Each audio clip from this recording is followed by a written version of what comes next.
தமிழுக்கும் அமுதென்று பேர்.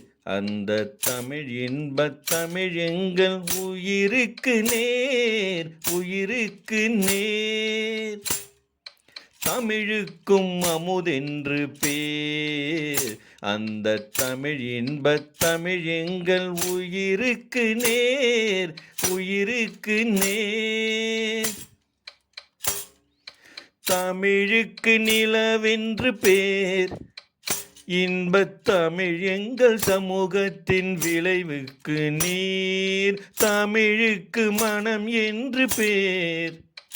இன்பத் தமிழ் எங்கள் வாழ்வுக்கு நிருமித்த ஊர். தமிழுக்கு மதுவென்று பேர்.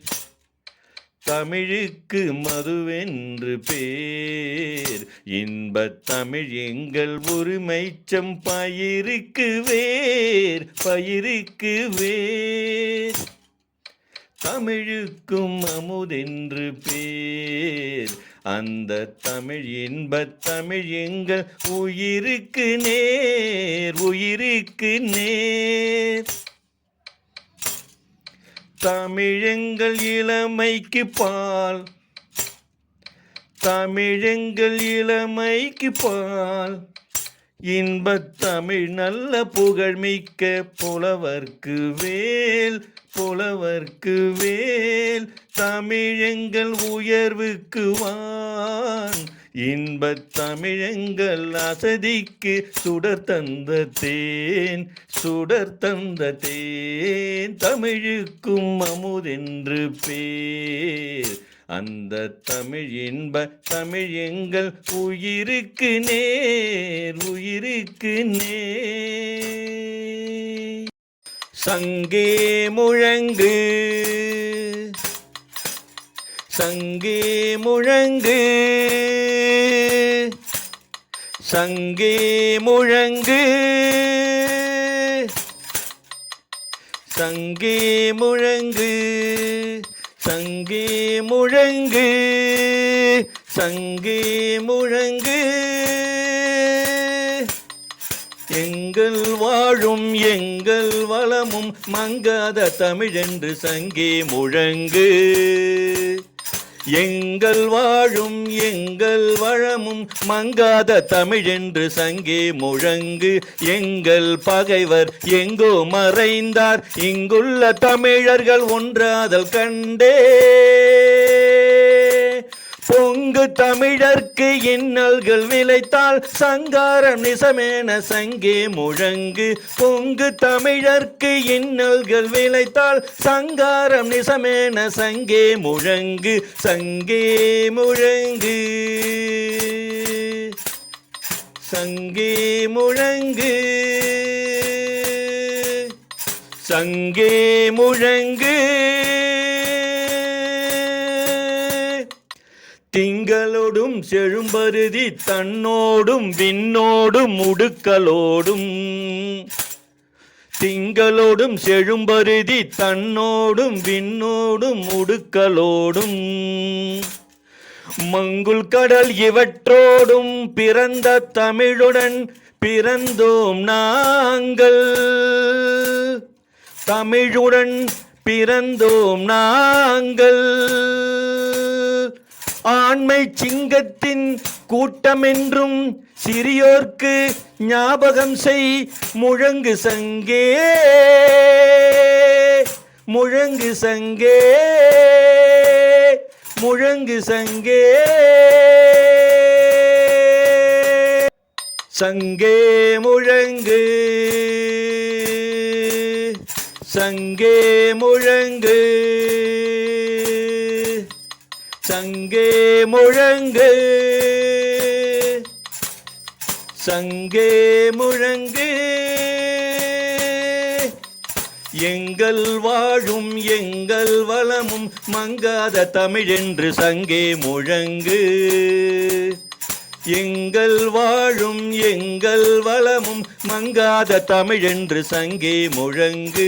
எங்கள் பகைவர் எங்கோ மறைந்தார், இங்குள்ள தமிழர்கள் ஒன்றாதல் கண்டே.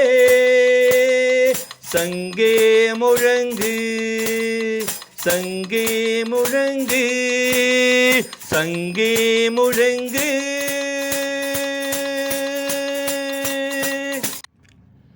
நிற்பதுவே நடப்பதுவே பறப்பதுவே. நிற்பதுவே நடப்பதுவே பறப்பதுவே. நிற்பதுவே நடப்பதுவே பறப்பதுவே. நீங்கள் எல்லாம் சொப்பனம் தானோ பல தோற்ற மயக்கங்களோ. சொப்பனம் தானோ பல தோற்ற மயக்கங்களோ. நிற்பதுவே நடப்பதுவே பறப்பதுவே. நீங்கள் எல்லாம் சொப்பனம் தானோ பல தோற்ற மயக்கங்களோ. சொப்பனம் தானோ பல தோற்ற மயக்கங்களோ. கற்பதுவே கேட்பதுவே கருதுவதே. கற்பதுவே கேட்பதுவே கருதுவதே. நீங்கள் எல்லாம் அற்ப மாயைகளோ உம்முள் ஆழ்ந்த பொருள் இல்லையோ. அற்ப மாயைகளோ உம்முள் ஆழ்ந்த பொருள் இல்லையோ. நிற்பதுவே நடப்பதுவே பறப்பதுவே.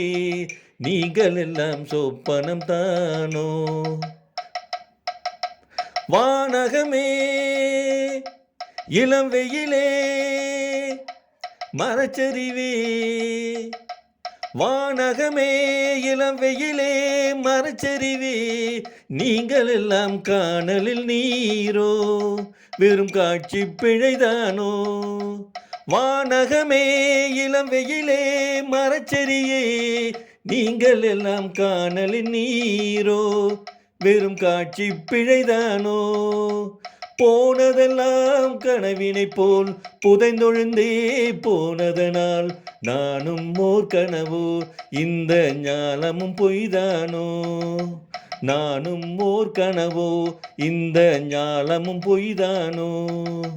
நிற்பதுவே நடப்பதுவே பறப்பதுவே. நீங்கள் எல்லாம் சொப்பனம் தானோ பல தோற்ற மயக்கங்களோ. சொப்பனம் தானோ.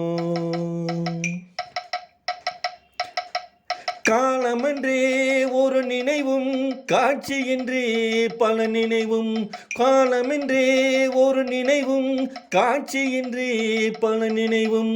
கோலமும் பொய்களை அங்கு குணங்களும் பொய்களோ. காலமென்றே ஒரு நினைவும் காட்சியின்றே பல நினைவும். கோலமும் பொய்களோ அங்கு குணங்களும் பொய்களோ. காண்பதெல்லாம் மறையும் என்றால் மறைந்ததெல்லாம் காணும் போது. காண்பதெல்லாம் மறையும் என்றால் மறைந்ததெல்லாம் காண்போம் என்றோ. நாளும் ஓர் கனவோ இந்த ஞாலமும் பொய்தானோ.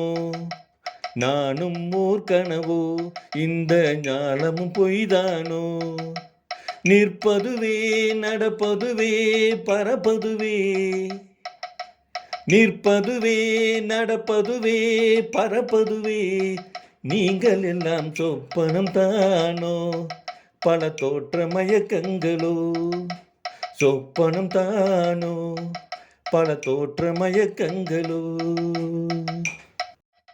மனதில் உறுதி வேண்டும் வார்த்தையிலே தெளிவும் வேண்டும். மனதில் உறுதி வேண்டும் வார்த்தையிலே தெளிவும் வேண்டும். உணர்ச்சி என்பது வேண்டும் ஒளிபடைத்த பார்வை வேண்டும். ஞான தீபம் ஏற்ற வேண்டும். மனதில் உறுதி வேண்டும் வார்த்தையிலே தெளிவும் வேண்டும்.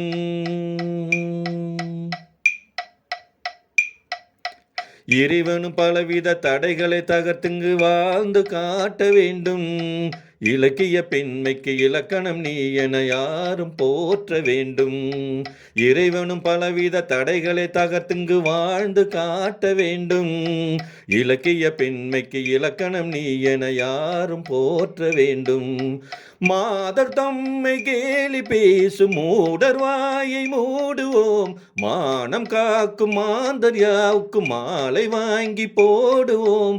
மாதர் தம்மை கேலி பேசும் மூடர் வாயை மூடுவோம்.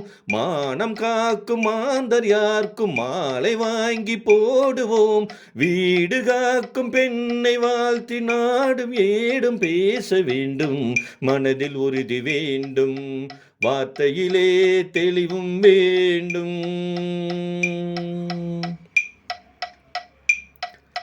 சமைக்கின்ற கரங்களும் சரித்திரம் படைப்பதை பூமி பார்க்க வேண்டும். தூரத்து தேசத்தில் பாரத பெண்மையும் பாட கேட்க வேண்டும். சமைக்கின்ற கரங்களும் சரித்திரம் படைப்பதை பூமி பார்க்க வேண்டும். தூரத்து தேசத்தில் பாரத பெண்மையும் பாட கேட்க வேண்டும். பெண்கள் கூட்டம் பேய்கள் என்று பாடல் சொன்ன சித்தர்களும் ஈன்ற தாயும் பெண்மை என்று எண்ணிடாத பித்தர்களே. பெண்கள் கூட்டம் பேய்கள் என்று பாடல் சொன்ன சித்தர்களும் ஈன்ற தாயும் பெண்மை என்று எண்ணிடாத பித்தர்களே. ஏசினாலும் பேசினாலும் அஞ்சிடாமல் வாழ வேண்டும். மனதில் உறுதி வேண்டும், வாழ்க்கையிலே தெளிவும் வேண்டும். மனதில் உறுதி வேண்டும், வார்த்தையிலே தெளிவும் வேண்டும். உணர்ச்சி என்பது வேண்டும், ஒளிபடைத்த பார்வை வேண்டும். ஞான தீபம் ஏற்ற வேண்டும், மனதில் உறுதி வேண்டும். ஐயா அவர்கள் வந்து பதவியேற்று திருப்பூர் மாநகரத்தில் ஒரு 4 மாதங்களுக்கு முன்னாடி பதவியேற்று இப்போ இந்த நூலகத்தில் இந்த ஆண்டு இறுதியில் இந்த நிகழ்வு சிறப்பாக நடக்க போகுது அப்படிங்கும்போது ரொம்ப பெருமையா இருக்கு. ஐயா அவர்களை வருக வருக என்று வரவேற்கின்றோம். ஐயா அவர்கள் தலைமையில் தான் இப்போ இன்றைய நிகழ்வு நடக்க போகுது. அவர் என்ன கருத்து நம்மளோட பகிர்ந்துக்க போறாரு, என்ன வாழ்த்துறைகள் சொல்ல போறாரு அப்படிங்கிறது எல்லாம் நம்ம காது கொடுத்து கேட்டு, செவிக்குணம் இல்லாத போதுதான் வயிற்றுக்கு ஈயப்படும் வள்ளுவரே சொல்லியிருக்கிறாரு. இனிமையான தமிழ் மொழியில பேசக்கூடியதும் பயிரக்கூடியும் நிறைய நல்ல வார்த்தைகள் இருக்கு. அழகான தேன் போன்ற வார்த்தைகள்லாம் தமிழ்ல இருக்குன்னு சொல்றாங்க. அந்த மாதிரி இந்த நிகழ்வு முத்தாய்வா அமையும் அப்படின்னு நான் நம்புறேன். ஐயா அவர்கள் இப்பொழுது பேசுவார்கள். அனைவருக்கும் வணக்கம். இன்று வருகை தந்துள்ள பேராசிரியர் தமிழ்துறை பேராசிரியர் ஓய்வு பெற்ற பேராசிரியர் அம்மா அவர்களையும், தமிழ் அறிஞர்கள், தமிழ் ஆர்வலர்கள், தமிழ் படிக்கின்ற முத்தாய்ப்பாக தங்களுடைய சிறிய பணிகளை செய்து கொண்டிருக்கும் தமிழ் பண்பாளர்களையும் மற்றும் தமிழ் ஆர்வலர்களாக உள்ள எங்களுக்கு இன்று விருந்தினராக வருகை தந்துள்ள அனைவரையும் மற்றும் இந்த நூலகத்தின் காப்பாளர் அம்மா அவர்களையும் தமிழ் வளர்ச்சித்துறை சார்பில் வருக என்று அனைவரையும் வரவேற்கிறேன். எங்கள் துறையில், தமிழ் வளர்ச்சித்துறையில் கடந்த 5 ஆண்டுகளாக இந்த ஆட்சிமொழி சட்டம் வாரம் என்பது 7 நாட்கள் நாங்கள் கொண்டாடி வருகிறோம். இந்த ஆட்சிமொழி சட்ட வாரம் என்பது முதலில் 27/12/1956 ஆண்டு இந்த சட்டம் சட்டமன்றத்தில் இயற்றப்பட்டது.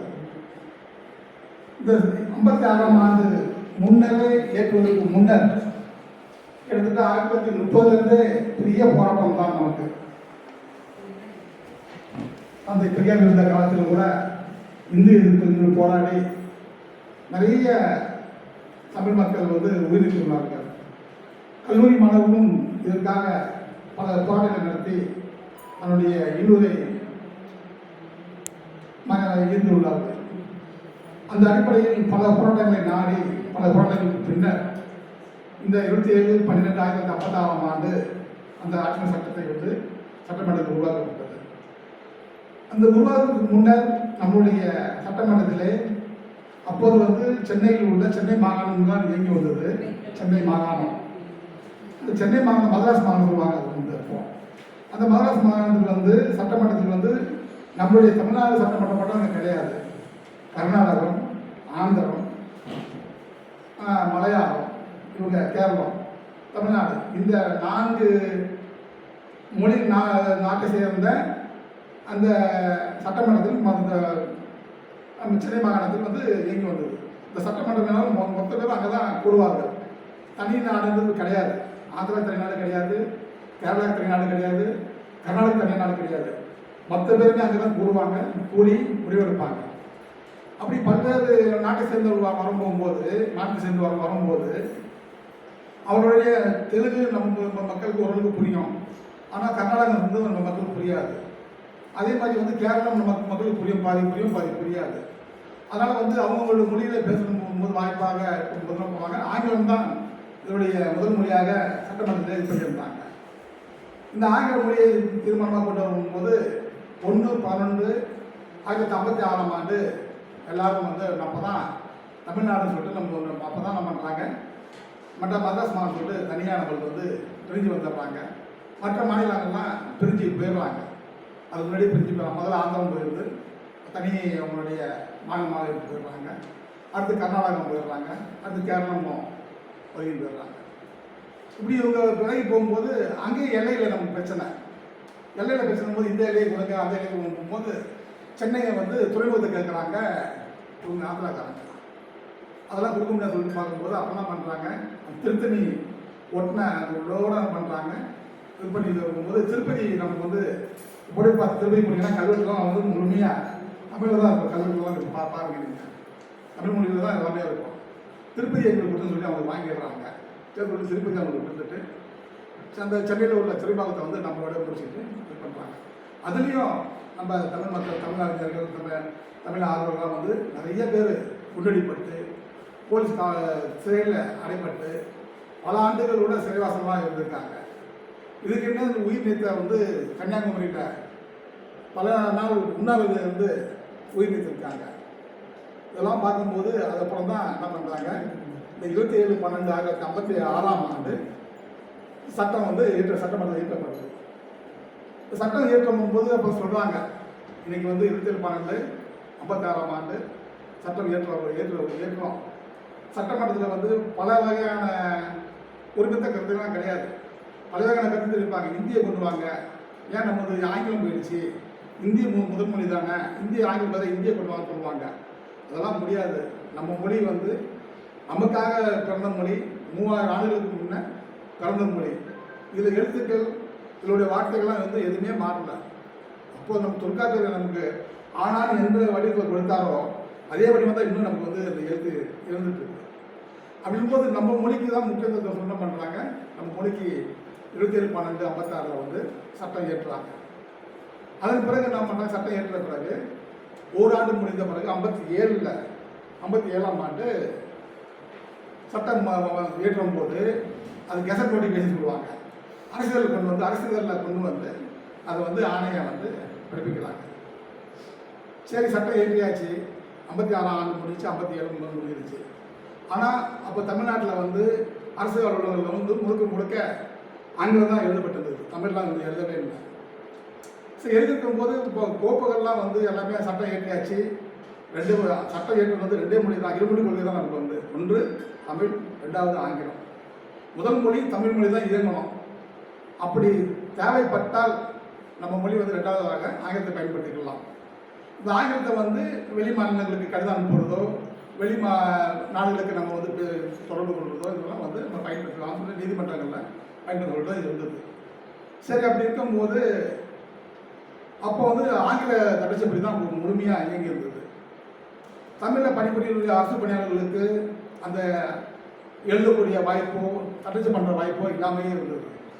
சரி, அப்போ என்ன பண்ணலாம் சொல்லிட்டு பார்த்தாங்க. அப்போலாம் சரி சொல்லிட்டு அலுவலகங்கள் வந்து முதல் முறையாக கையிலே எழுதலாம்னு சொல்லிட்டு முடிவு பண்ணாங்க. சரி, கையிலே எழுதலாம் எப்போ முடிவு பண்ணலாம்னு சொல்லிட்டு என்ன பண்ணாங்க, உடனடியாக 1958 பொங்கல் திருநாள் அன்று அது இப்போ வந்து 14/1 1958 வந்து பொங்கல் திருநாள் அன்று முடிவெடுத்து அன்றைக்கே தொடங்கினாங்க. கையில் எழுதுனாங்க. பின்னாடி வந்து கார்பன் தாளை வச்சு சின்ன சின்ன அலுவலகங்களில் சார்ந்த அலுவலகங்களில் வந்து கடிதம் அனுப்புறது, இங்கேருந்து ஒரு தொடர்புடைய கடிதங்கள் அனுப்புறது, அங்கேருந்து மற்ற அலுவலகங்கள் அனுப்புறது, இப்படியே கடிதங்கள் வந்து எழுதி வந்திருந்தாங்க. அப்போ தட்டச்சு பொறி கண்டுபிடிக்கல, தமிழ் பொறி எங்கேயோ ஒருத்தர் வச்சுருப்பார், பெரிய பணக்காரர் ஒருத்தர் வச்சுருப்பாங்க. ஆனால் வந்து நமக்கு பயன்படுத்த மாட்டாங்க. அவங்களே வச்சுக்கிட்டு அது முதல்ல கணினி வரும்போது எப்படி பயன்படுந்ததோ அதே மாதிரி தான் இதுவும் தமிழ் மொழிக்கு உண்டான தட்டச்சு பொறி இருந்தது. சார் சொல்லிட்டு உங்களெல்லாம் தமிழ்லேயே கையெழுத்து எழுதி கடிதங்கள் அனுப்பும்போது பணியாளர்களுக்கு வந்து ஒரு நல்ல ஒரு ஆர்வம் வந்துருச்சு. நம்ம மொழியை வந்து நம்ம வந்து நூல்களுக்கு நம்ம எழுதி அனுப்புகிறோம், அங்கேருந்து நமக்கு பதில் வருது. அந்த பதில் வரும்போது நமக்கு வந்து ஒரு சிறப்பான நம்ம மொழிக்கு வந்து முக்கியத்துவத்தை நம்மளே முக்கியத்துவம் எல்லாம் பண்ணுறாங்க. இன்னும் பெரிய பெரிய அலுவலகங்கள்லாம் பொதுப்பணித்துறை, நெடுஞ்சாலைத்துறை, இந்த பெரிய பெரிய அலுவலகங்கள்லாம் நம்ம பண்ணுறாங்க. அவங்களும் கையிலே எழுத ஆரம்பிக்கிறாங்க. கையிலே எழுதி தான் கடித போக்குவரத்து போயிட்டு இருக்குது ஆங்கிலத்துக்கு பதிலாக. அப்புறம் என்ன பண்ணாங்க, சரி இதுக்கு முடிவு பண்ணணும்னு சொல்லிட்டு தட்டச்சு பொறியை வந்து கண்டுபிடிக்கிறாங்க. ஏற்கனவே அவங்க வந்து பலதரப்பட்ட பெரிய பெரிய பணக்காரர்கள்லாம் பயன்படுத்தியிருந்தாங்க. அதெல்லாம் விட்டுட்டு நமக்குன்னு ஒரே இதில் கொண்டு வரணும். அந்த தட்டச்சு பொறி அமைக்கும் போது அந்த பொறியில் வந்து எழுத்துக்கள் வந்து ஒரே சீராக அமையணும், ஒவ்வொருத்தரும் அதை கொண்டு போட வந்து ஒரே சீராக கொண்டு வந்து தட்டச்சு பொறியை வந்து கண்டுபிடிச்சு என்ன பண்ணுறாங்க, பணியாளர்களுக்கு பயிற்சி கொடுக்குறாங்க. இப்போ இலவசமாக பயிற்சிகளை கொடுத்து அதன் பிறகு வந்து ஒரு அவங்களும் ஒரு 6 மாதம் பயிற்சிலாம் எடுத்த பிறகு அப்போ தான் ஆசிரியர்களுக்கு வந்து தட்டச்சு பொறி கொடுக்குறாங்க தமிழில். அப்போ அதுக்கப்புறம் தட்டச்சு பொறியை அது பண்ணி உருவாகி ஏற்பட்டு ஆசிரியர்கள்லாம் வந்து தட்டச்சு பண்ணியே வந்து போயிட்டு இருந்தாங்க. இப்போ எனக்கு தெரிஞ்சு அரசியல் வந்து கணினி வந்ததே வந்து 92,000க்கு மேலே தான் அரசியலுக்கே கணினி வந்து இங்கே ஆச்சு. அப்போ என்ன பண்ணுவாங்க, ஒரு அலுவலகத்துக்கு 2 பொறி தான் கொடுப்பாங்க. இப்போ எங்கள் அலுவலகத்தில் வந்து 40 பேர் 50 பேர் படிச்சோம்னா 2 பொறி தான் கொடுத்துருந்தாங்க, கணினி பொறி. அப்போலேருந்தே எல்லாம் வந்து ஓரளவுக்கு இது பண்ணி அதுக்கப்புறம் தான் கணினிகளை வந்து இது பண்ணி இப்போ நம்ம வந்து உலகத்தர அளவுக்கு நம்ம வந்து மொழியை வந்து அடைந்திருக்கோம். அதுலேயும் வந்து நம்ம வந்து இப்போ நம்ம தட்டச்சு பண்ணுற மொழி வந்து வேறு நாட்டுக்கு போகும்போது எழுத்தெல்லாம் மாறி போகிறோம். எல்லாமே வந்து கிறுக்கலாக வரணும்.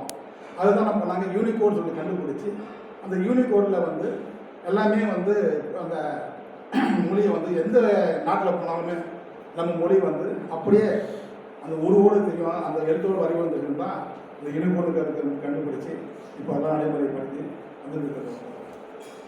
அந்த அளவில் நம்ம மொழிக்கு வந்து பல வகையில் போராட்டங்கள் வந்தால் கூட, சட்டமன்றங்களில் போராட்டங்கள் வந்தால் கூட அது எப்படியோ மேலும் மேலும் மேலும் மேலும் உருவாகி இன்னும் கண்டுபிடிச்சு தான் இருக்கும்.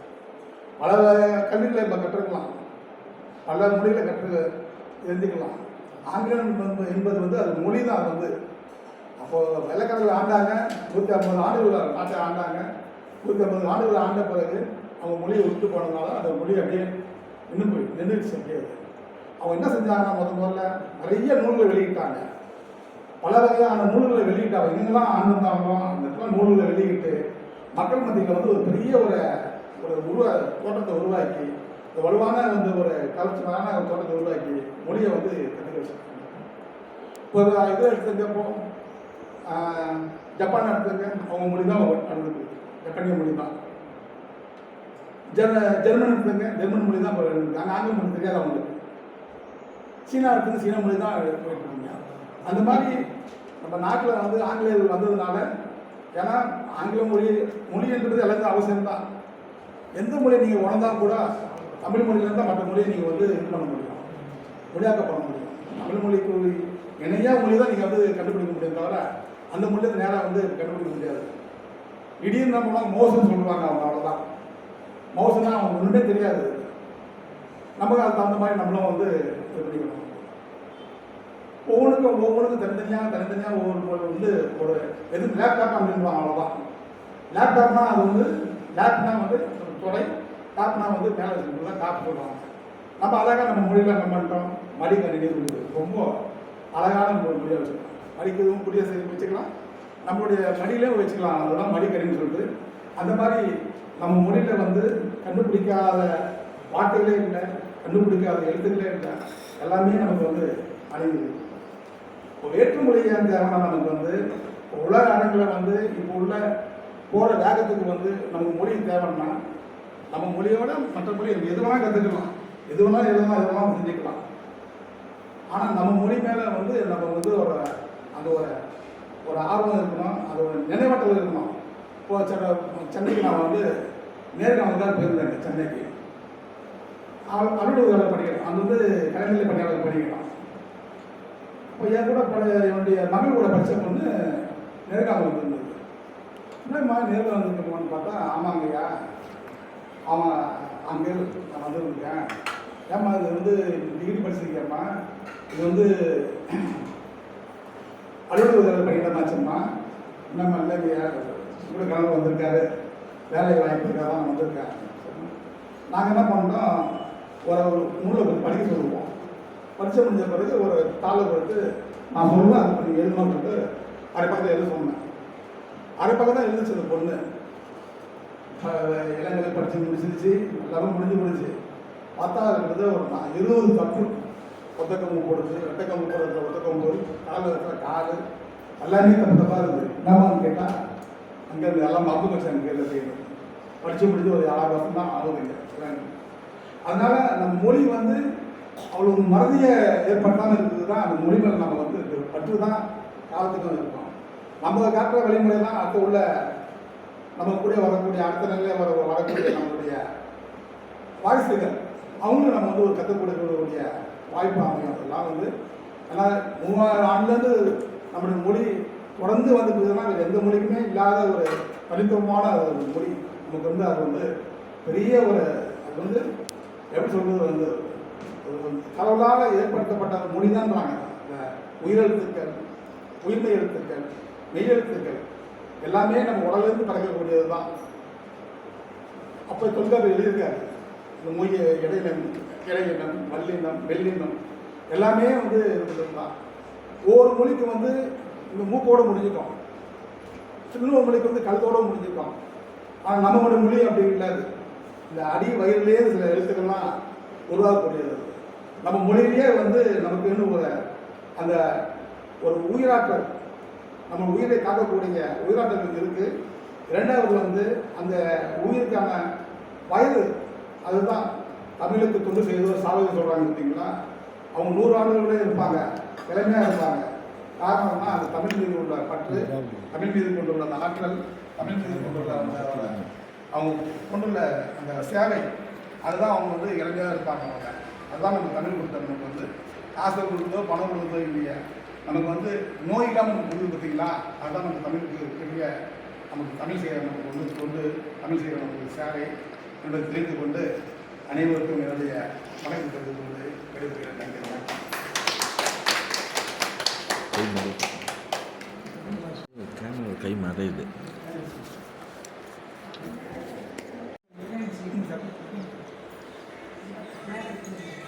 இந்த பக்கம் கேமரா இருக்கு.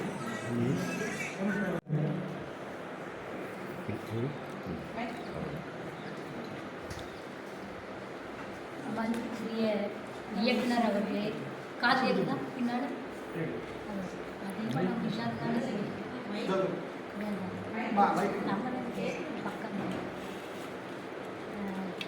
தங்கவேல் அவர்களே, தாவூத் மரியா அவர்களே மற்றும் இங்கு கல்வியில் சிறந்த சான்றோர்களே, அறிஞர்களே, தமிழறிஞர்களே, இங்கு கூடியுள்ள அனைவருக்கும் எனது இனிய காலை வணக்கங்களை தெரிவித்துக் கொள்கிறேன்.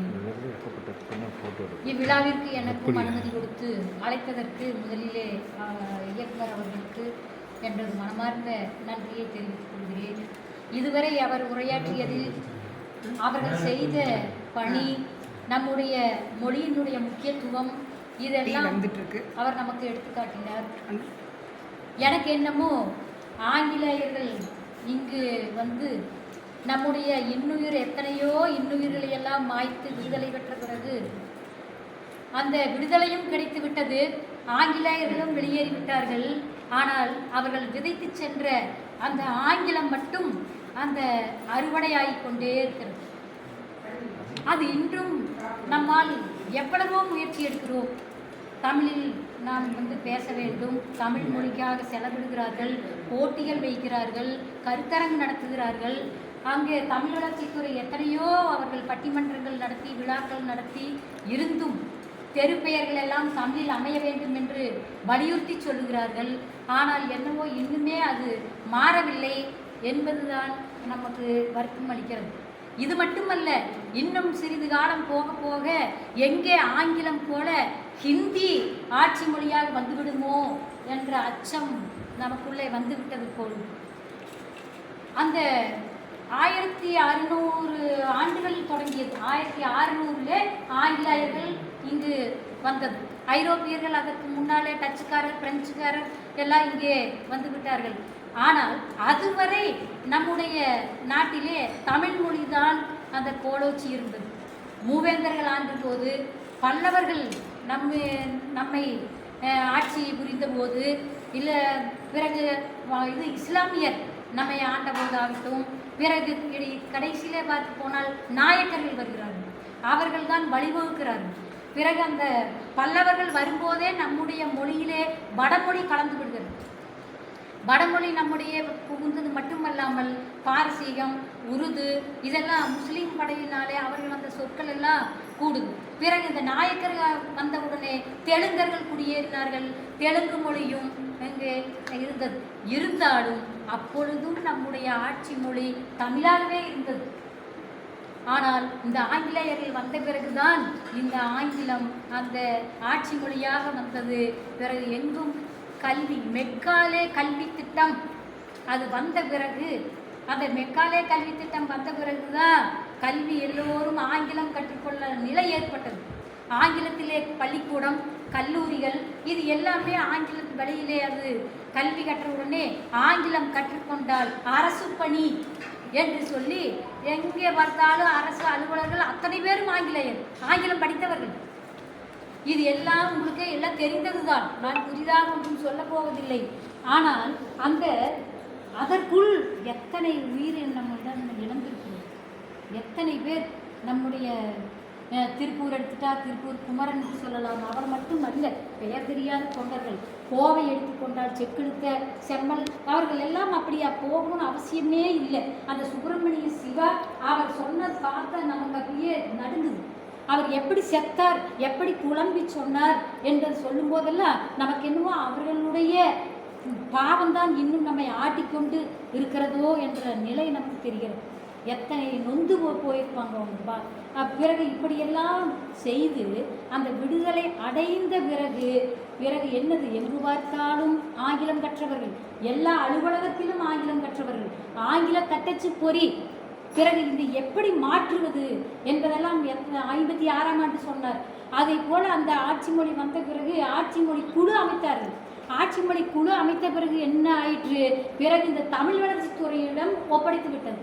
இந்த தமிழ் வளர்ச்சித்துறை படாத பாடுபட்டு அதை கொண்டு வருவதற்குள் கடின உழைப்பு செய்தார்கள். என்னவென்று சொன்னால் எல்லா கோப்புகளும் படிவங்களும் எல்லாமே அங்கே பதிவேடுகள் எல்லாமே என்ன ஆகுது, ஆங்கிலத்திலேயே இருக்கிறது, தமிழ் தெரியாது. ஆனால் பிறகு என்ன செய்வது இதற்கு என்று சொன்னால், தமிழ் தெரிந்தவர்களை கொண்டு அவர்களுக்கெல்லாம் பயிற்சி கொடுத்தார்கள். பிறகு பயிற்சி கொடுத்தவர்கள் தட்டச்சு பொறி எல்லாம் மாற்ற வேண்டும், தமிழிலேயே தட்டச்சு செய்ய வேண்டும் என்பதற்காக அந்த ஆங்கில தட்டச்சு பொறிகளை எல்லாம் எடுத்துக்கொண்டு தமிழ் தட்டச்சு பொறிகளை எல்லாம் அவங்க தயாரித்து அதில் பயிற்சி கொடுத்தார்கள். அந்த பயிற்சி கொடுத்த காலம் போதவில்லை, கற்றுக்கொள்ள வேண்டும் அல்லவா? ஆதலால் அந்த பயிற்சி பழகுவதற்கு வேண்டி அரசு அலுவலர்களுக்கு போக்குவரத்து செலவு கொடுத்தார்கள். அரசு போக்குவரத்து செலவு கொடுத்து, மாத ஊதியம் கொடுத்து, ஊக்கத்தொகை கொடுத்து அவர்கள் எல்லாம் அந்த தமிழ் கொண்டு வருவதற்குள் பெரும் அரும்பாடு சொல்லனா முடியாது. அவங்களை அவ்வளவு அரும்பாடுபட்டுத்தான் அவர்கள் எல்லாம் ஆங்கிலத்தை விளக்குவதற்குள், அலுவலகத்திலே தமிழை கொண்டு வருவதற்குள் அரும்பாடுபட்டார்கள். அதை நாம் மறக்க இயலாது, மறுக்கவும் முடியாது. ஆனால் அந்த சொல்லகராதியை ஆரம்பித்தார்கள். அகராதி, அதாவது அந்த சொல்லுக்கு அந்த என்ன சொல்லலாம், அலுவலகத்திலே இந்த சொல்லை தான் பயன்படுத்த வேண்டும் என்று சொல்லி ஒரு அகராதியை, ஆட்சி சொல்லகராதியை உருவாக்கி எல்லா அலுவலகங்களுக்கும் அங்கே அனுப்பி வைத்தார்கள். அது எல்லா அலுவலகங்களும் முதல்ல அதையே படித்து இப்போ பொருட்கள் எல்லாம் இதுக்கு என்ன பெயர், தமிழ் என்ன பெயர், அதை எழுத வேண்டும், அதை தெரிந்து கொள்ள வேண்டும். இப்பொழுதுமே நம்ம புழக்கத்தில் இல்லை தமிழ் சொற்கள். படிக்காத பாமர மக்கள் கூட பஸ் என்று தான் சொல்லுவார். அது பஸ்ஸு, டெஸ்க்கு, சேர், மேஜன், பேப்பர், இது பேனா, இது எல்லாமே இதுதான் தமிழ் சொல் என்று அவர்களுக்கு நமக்கு தெரிந்து விட்டது. நாம் அதுதான் நினைத்து கொண்டிருக்கிறோம். நிறையா நாம் பேசுகின்ற சொற்களே நாம் இந்த வடமொழி கலந்த சொற்கள் இதை பார்க்கும்போது இந்த தமிழ் சொல் இதுதா அப்படின்னு படிக்காதவர்கள் மனதிலே பதிந்து விட்டது. யாரும் பேருந்து, நாற்காலி இதெல்லாம் சொல்வதில்லை. பெரும்பாலும் நாம் ஒரு வாக்கியத்தை காலையிலிருந்து நாம் பயன்படுத்தக்கூடிய அந்த வாக்கியத்தை எடுத்துட்டோம்னா எத்தனை சொற்கள் அதிலே தமிழ் சொற்களை நாம் சொல்கிறோம், பேசுகிறோம், அல்லது ஆங்கில சொற்களை பேசுகிறோம் என்பதை நாம் பார்த்தால் தெரியும். அப்போது நாம் அதை இப்பொழுது தமிழ் குறைவாகவும் பிற மொழியை அதிகமாகவும் நாம் பேசிக்கொண்டிருக்கிறோம். அது நம்ம புழக்கத்துக்கு வரணும். இதுதான் இந்த சொல்லு எல்லாருக்கும் தெரியணும், அதுதான் பேசணும். அப்பொழுது தான் தமிழ் மொழியை தெரிந்து கொள்ள முடியும். வட்டார வழக்கு சொல்லதான் ஆட்சி மொழி. நான் கொங்கு வட்டார வழக்கு சொல்லங்கிறது தொகுத்துட்டு இருந்தேன். அப்போ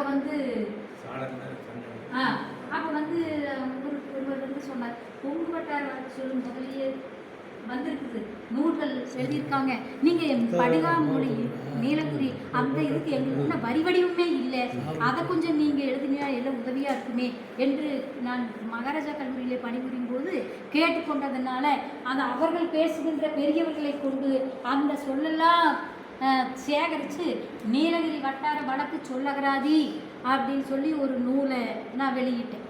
இப்போ சமீபத்தில் சரி இந்த சொல்லலாம் மறைஞ்சிட்டு போகுதே என்று சொல்லி வேளாண்மை சொற்கள் அவர்கள் என்னென்ன பயன்படுத்தினார்கள், வேளாண்மைக்காக அது சொற்களெல்லாம் முதலில் அந்த சொற்கள் எல்லாம் இப்பொழுது தொகுத்து கொண்டு அவரிடத்தில் கேட்டுக்கொண்டு அந்த பணி இப்பொழுது நடந்து கொண்டு இருக்கிறது. அப்போ அதை நாம் அதை சேகரித்து அதை உலகத்தமிழ் சொல்லியோ இல்லை தமிழ் வளர்ச்சித்துறைக்கோ அதை நாம் கொடுத்தால் அது ஒரு பயனாக இருக்கும். இப்போ நீலகிரி மக்களே அவர்கள் கீழே எத்தனையோ செய்யுங்க, ஆனால் நீங்கள் தமிழ்நாட்டில் பிறந்துட்டு தமிழ் மொழியை பேசிட்டு மற்ற மொழியை பேசுகிறத நம்ம பெருமையாக நினைக்கிறோம். வீட்டில் நம்ம கற்றுக் கொடுக்கணும். குழந்தைகள் இடத்துல தமிழ் மொழி சொல்வதை கேவலமாக நினைக்கிறாங்க. இன்றைக்கி கூடிய சமுதாயமாக மாறிவிட்டது. வீட்டிலே பழகணும், பள்ளிக்கூடங்களிலே பழக்கணும், பொது இடங்களிலே தெரியணும், அந்த சொல்லு தெரியணும், அந்த தமிழ் சொல் இதுதான் அப்படிங்கிறது எல்லா மக்களுக்கும் தெரியணும். அப்பொழுது நாம் இன்னும் என்னென்ன செய்ய வேண்டும், நம்மால் என்னென்ன முடியும். அதனால் இந்த தமிழ் சொல் நான் பாடலெல்லாம் கொஞ்சம் கலாய்வு செஞ்சேன். நாட்டுப்புற பாடல்கள்லாம் கலாய்வு செய்யும்போது பார்த்தீங்கன்னா அந்த பாடலில் வழக்கு சொல்ல காணலாம், பண்பாட்டை காணலாம், நம்முடைய எத்தனை நாகரிகத்தை பார்க்கலாம். அது அந்த பாடல்கள்லாம் சாதாரண இல்லை. அப்படி பாடல்கள் தாலாட்டிலிருந்து ஒப்பாரி வரைக்கும் எல்லா விதமான பாடல்களும் அதை நம்ம சேகரிக்கும் போது தான் தெரியும் நம்முடைய பெருமையெல்லாம் சிறப்புகள் எல்லாம். பிறகு மருந்து நாட்டுப்புற மருத்துவம் எல்லாம் என்னென்னலாம் அன்றைக்கி செய்தாங்க. இன்றைக்கி எல்லாமே அந்த யூடியூப்ங்கிற இதில் நம்ம முன்னோர்கள் என்னென்ன செய்தார்களோ அதுதான் இன்றைக்கி அவங்க எடுத்துகிட்டு சொல்கிறாங்க. ஒரு மருத்துவமனைக்கெல்லாம் அப்பொழுது போனதே இல்லை அக்காலத்திலிருந்து.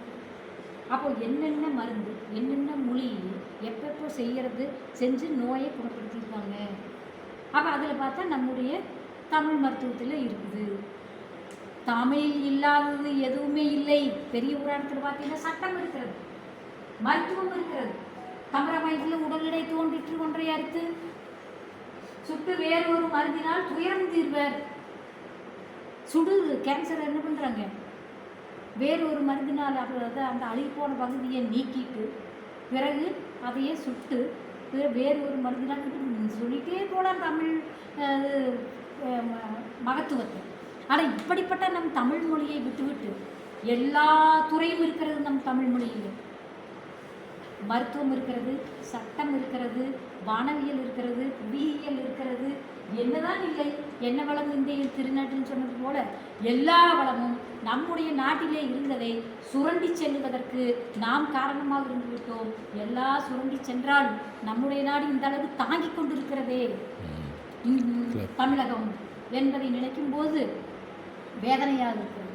அப்போது இப்படி இந்த நிலை இருந்து கொண்டு வரும்போது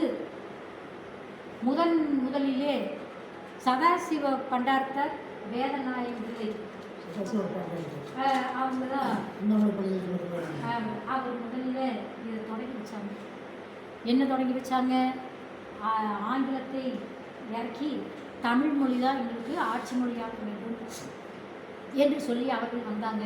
உடனே பாரதியார், பாரதிதாசன், திருவிக, இவங்க இப்படி அறிஞர்கள், தமிழறிஞர்கள், புலவர்கள், தமிழ் சான்றோர்கள் இவர்கள் எல்லாம் சேர்ந்து எங்களுடைய தமிழ் மொழியினுடைய சிறப்பை எல்லாம் எடுத்து சொல்லி அது குழுவெல்லாம் அமைச்சு அவங்க மாதிரி மீண்டும் தமிழ் மொழி அரியணை ஏற வேண்டும் என்று சொல்லி பிறகுதான் சொன்னார் 1957 அதில் மீண்டும் தமிழ் மொழி ஆட்சிக்கு வந்தது.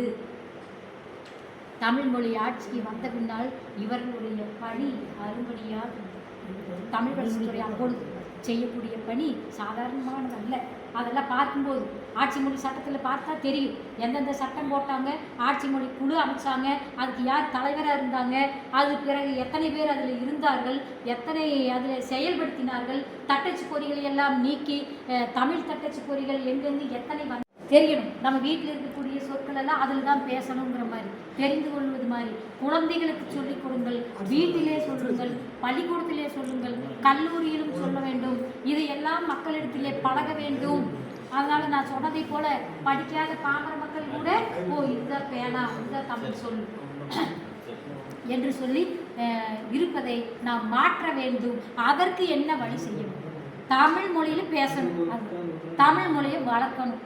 இதுதான் நம்முடைய பணி. அதற்கு என்ன செய்ய வேண்டும்? அதுதான் நம்முடைய கலந்துரையாடல். இது நம்முடைய பணி எப்படி இருக்க வேண்டும்? ஒரே ஒரு பாடலை சொல்லி நிறைவு செய்யலாம்னு நினைக்கிறேன். அதாவது நிறைய எண்ணற்ற பாடல்கள் இருக்கிறது. அதில் ஒரு பாடலில் பார்க்கும்போது நம்ம அதை ஒவ்வொரு சொல்லையும் நம்ம எடுக்க முடியுது. ஒரு திருமணமான தம்பதி புதிய அவர்கள் வீட்டில் இருக்கிறது என்று சொல்லி தோட்டத்தில் இருப்பவர் சாலை என்று சொல்லுவார்கள், அதில் விட்டுட்டு வெளியூர் சென்று விட்டார்கள். அப்பொழுது நம்முடைய மனைவிக்கு சமையல் அதாவது தெரியுமோ தெரியாதோ என்ற எண்ணம் கணவனுக்கு வந்துவிட்டது. பிறகு அவர் கேட்பதை போல ஒரு பாடல் சொன்னார். செம்மண்ணு சட்டியிலே சேராயி வச்செரிச்சு சோறாக்க தெரியுமா, கருமண்ணு சட்டியிலே கருவேலா விறகெரிச்சு பருப்பு காய்ச்ச முடியுமா, சோளோந்தே வச்சு போட்டு சோறாக்கி வச்சிருக்க, ராகி நெரிச்செடுத்து பருப்பு ராகி நெரிச்செடுத்து களிக்கிளறி வச்சிருக்க, தேங்காய் எண்ணெய் ஊற்றி ரக்கிரியோ கடைஞ்சிருக்க, கருவாட்டு சாறு காய்ச்சி கமகமன்னு மணக்குதுங்க. இந்த வரி பார்த்து இப்போ இந்த வரியில் செம்மண்ணு சட்டியில் சோறாக்கி வச்சுருக்கேன். அப்போ அந்த செம்மண்ணில் அது செந்நிறத்தில் இருக்கும் பாருங்க சட்டி, சட்டியிலே சோறாக்கி, அது சோறு என்பது தமிழ்ச்சோறு, அது நாம் எடுக்கிறது நம்மளுக்கு தேவையானது. அப்போ சோறு நம்ம சோறுன்னா கேவலமாக நினைக்கிறோம். கொஞ்சம் ஒயிட் ரைஸ் கொடுங்க அதானே கேட்குறோம். நம்ம விடுதியில் கடையில் போய் கேட்டால் கொஞ்சம் ஒயிட் ரைஸ் கொடுங்கன்னு கேட்குறோம். அப்போ அங்கே அந்த பாடல் நீங்கள் எடுத்துட்டிங்கன்னா சட்டியில் அப்போல்லாம் சோறாக்கி உழ வைக்கிறது முதல்ல, அந்த சட்டியில் தண்ணி ஊற்றி கொதிக்கணும், அதுக்கப்புறம் தான் அரிசி போடுவாங்க. உலை வைத்தல் உலகம் பாரு தட்டை சட்டி, அந்த சட்டி மண் சட்டி. அப்போ அந்த சோறாக்கி வச்சுருக்கேன் கருமண் சட்டியில் கருமத்தில், அது கருமண் சட்டியில் கருவேலா விறகரிச்சு பருப்பு காய்ச்சுதல், பருப்பு காய்ச்சி வச்சுருக்கேன், காய்ச்சுதல் அந்த சொல்லு. பிறகு தேங்காய் எண்ணெய் ஊற்றி ரக்கிரியோ கடைஞ்சிருக்கேன். ரக்கிரிங்கிறது கொங்கு நாட்டு சொல்லு. ரக்கிரிங்கிறது கீரை சொல்கிறோம் இல்லை, கீரை அப்படின்னு என்னன்னு கேட்பாங்க. உனக்குலாம் தெரியாது இல்லையா, அது கீரைன்னு சொல்கிறோம் இல்லையா, அதுக்கு பெயர் தான் ரக்கிரின்னு சொல்லுவாங்க. ரக்கிரி கடைதல் பாருங்க, கடைதல் காய்ச்சுதல். பிறகு கருவாட்டு சாறுன்னு சொல்லுவோம். இந்த மாதிரி குழம்புன்னு சொல்கிறோம் இல்லையா, அதை சாறு, அதை பழச்சாறு, அவள் வந்து அந்த சொல்லில் சாறு, கருவாட்டு சாறு காய்ச்சி வச்சுருக்கேன். அப்போ பாருங்க, இந்த வரிகளிலே எத்தனை சொல்ல நம்ம எடுக்க முடியுதுன்னு பாருங்க.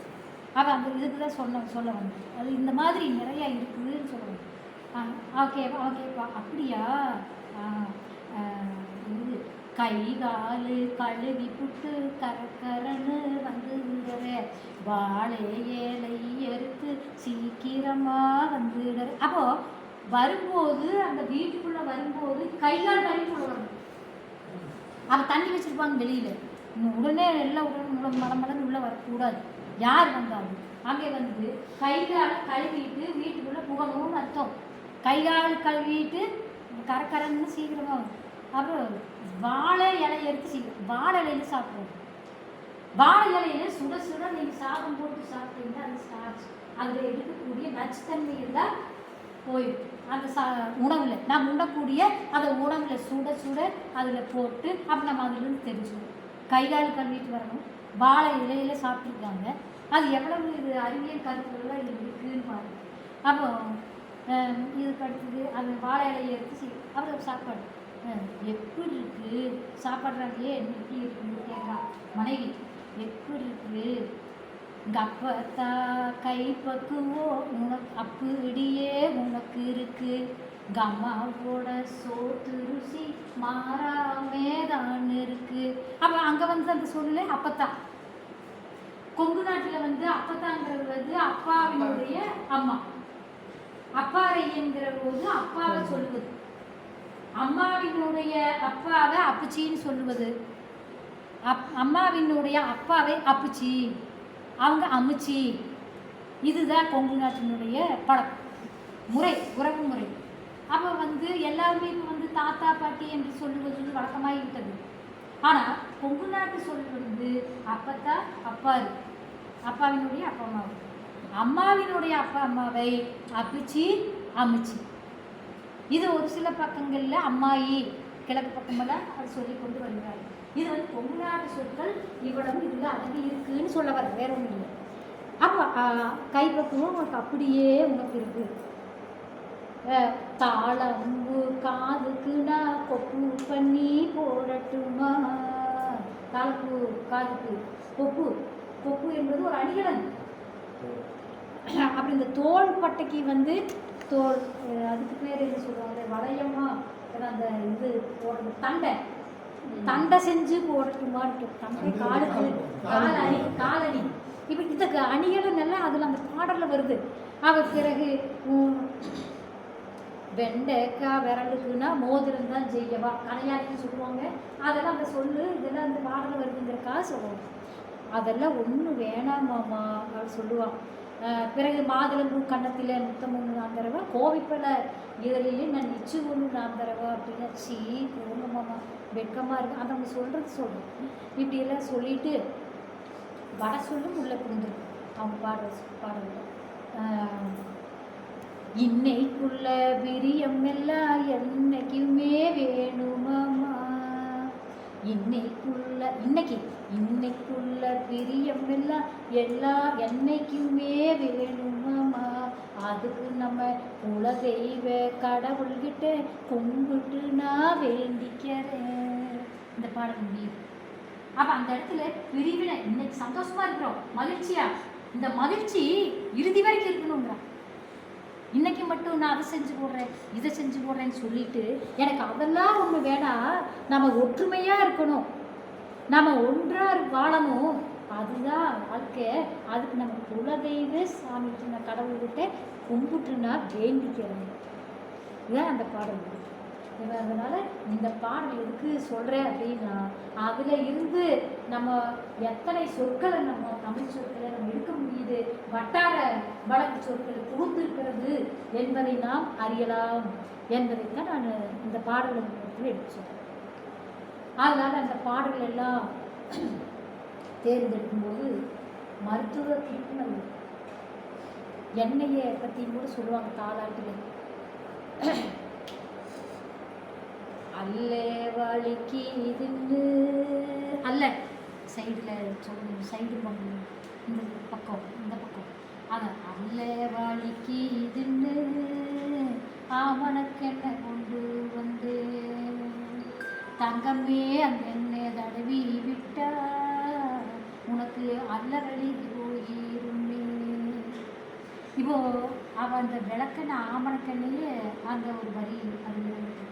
அப்போது வயிறு வலிச்சுன்னா சுத்தமான எண்ணெய் குழந்தைன்னு பேர். குழந்தை பெற்று பாருங்க, அது பேரே எண்ணெய் குழந்தை. இன்னைக்கு மருத்துவர்கள் எண்ணெயை தொடாதே. அப்போ எண்ணெய் குழந்தைன்னா அது எண்ணெய் கண்களுக்கு காதுக்கு எல்லாம் விட்டுருக்காங்க. உடல் முழுவதும் எண்ணெய் தேய்த்து குளிக்கணும். சித்த மருத்துவம் சொல்லுது. நம்ம சித்தர்கள் பாட்டிக்கு போனது தமிழ் மருத்துவம்.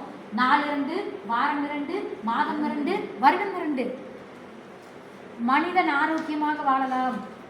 4 என்று சொன்னால் ஒரு நாளைக்கு 2 முறை மலம் கழிக்க வேண்டும். வாரம் 2 என்று சொன்னால் 2 முறை எண்ணெய் தேய்த்து குளிக்க வேண்டும். எண்ணெய் தேய்த்து குளிக்கிறது முறையாக குளிக்கிறது. சும்மா குளிச்சுட்டு தூங்கக்கூடாது. அது முறை சொல்லியிருக்காங்க. எண்ணெய் தேய்ச்சிட்டீங்கன்னா நீ இதில் கடைப்பிடிக்கணும். அப்படி இல்லைன்னு நீ தேய்க்காது. சுத்தமான எண்ணெய் வைக்கிறதுல அதிகாரம் இருந்துச்சு.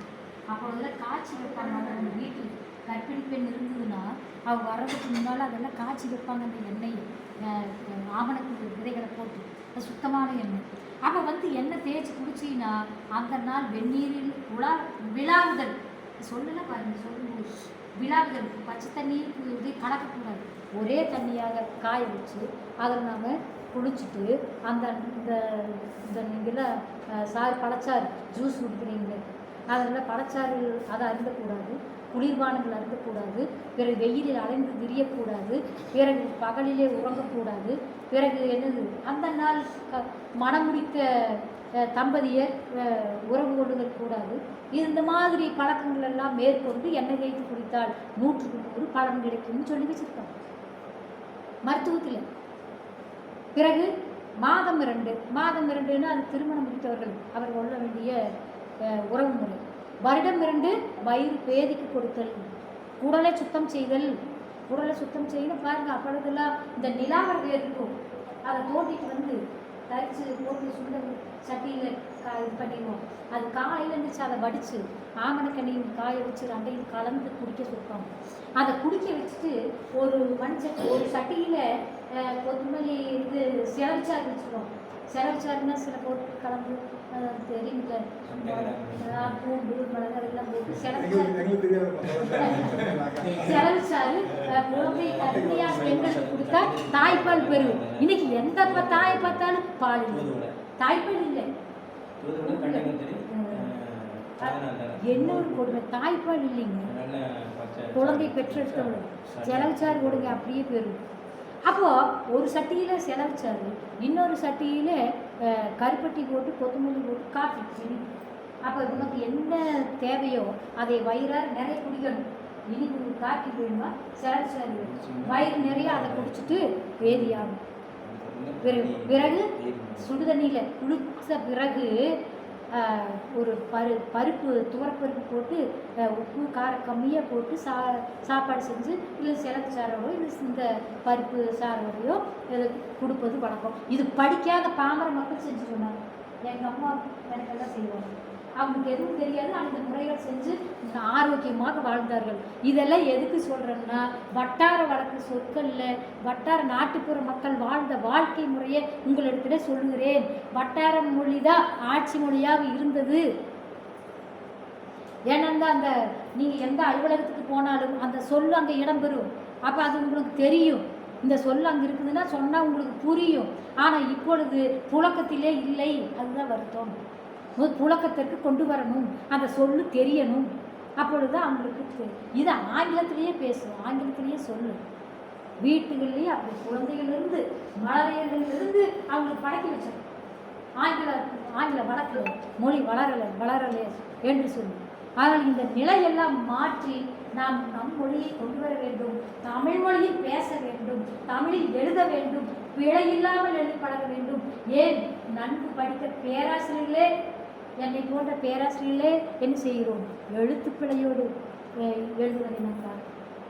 அப்போ இங்கே தவறு நடக்கிறது. இளமையில் கல் சின்னதுலேருந்து தமிழ் கொண்டு வரும். பிழையில்லாமல் எழுதி பழகணும். அதனால் நீங்கள் இதற்கு என்ன செய்ய வேண்டும் என்று சொல்லி நான் கலந்துரையாடல் உங்களுடைய கருத்துக்களையும் நீங்கள் தெரிவித்தால் எனக்கும் அது பயனுள்ளதாக இருக்கும் என்று சொல்லி இவ்வளவு நேரம் கொடுத்ததற்காக நன்றி. 1500 பக்கங்கள் இது வந்து வெளியிட்டாச்சு. இப்போ தான் வந்து கொடுத்துட்ருக்காங்க நூலகத்துக்கு கொடுக்கலாம். இது 3 தொகுதி. இதில் ஏலேருந்து செட்டு வரைக்கும் உள்ள தொகுதி இது நூலகத்துக்கு வந்து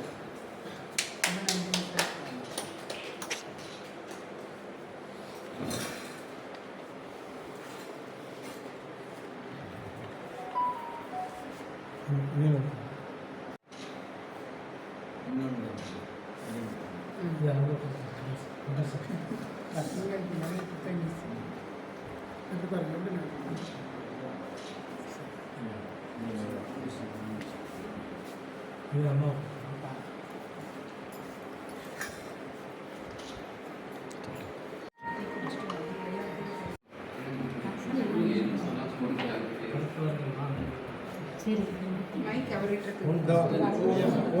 ஒரு அருணாச்சலா ஐயா வந்து அவர் எழுதி ஒரு 20 நாளுக்கு முன்னாடி வெளியிட்டு வந்தாரு. வியட்நாம்ல அங்கே போய் அது ராஜராஜ சோழனுடைய அந்த 1000வது ஆண்டு இதில் போயிட்டு அங்கே பண்ணிட்டு வந்து இன்னைக்கு நம்ம நூலகத்தில் வந்து அதை கொடுத்துருக்காரு. அருணாச்சலா அவர் கொடுத்துருக்காரு. இப்போ இன்னைக்கு இலவசமாக நாங்கள் சமூகத்தில் வந்ததில்லை. சரி அதாவது அவங்களுக்கு எப்படி வந்து தாய் தமிழ் பள்ளி இது இல்லாமல் வந்து செந்தமிழ் சொற்பிறப்பியல் அறிவு திட்டத்தில் வந்து 1 லட்சத்துக்கு மேற்பட்ட மொழிபெயர்ப்பு நூல்கள் வந்து அந்த இதில் நாங்கள் வந்து இது பண்ணிருக்கோம். அதை வந்து பதிவிட்டிருக்கோம்.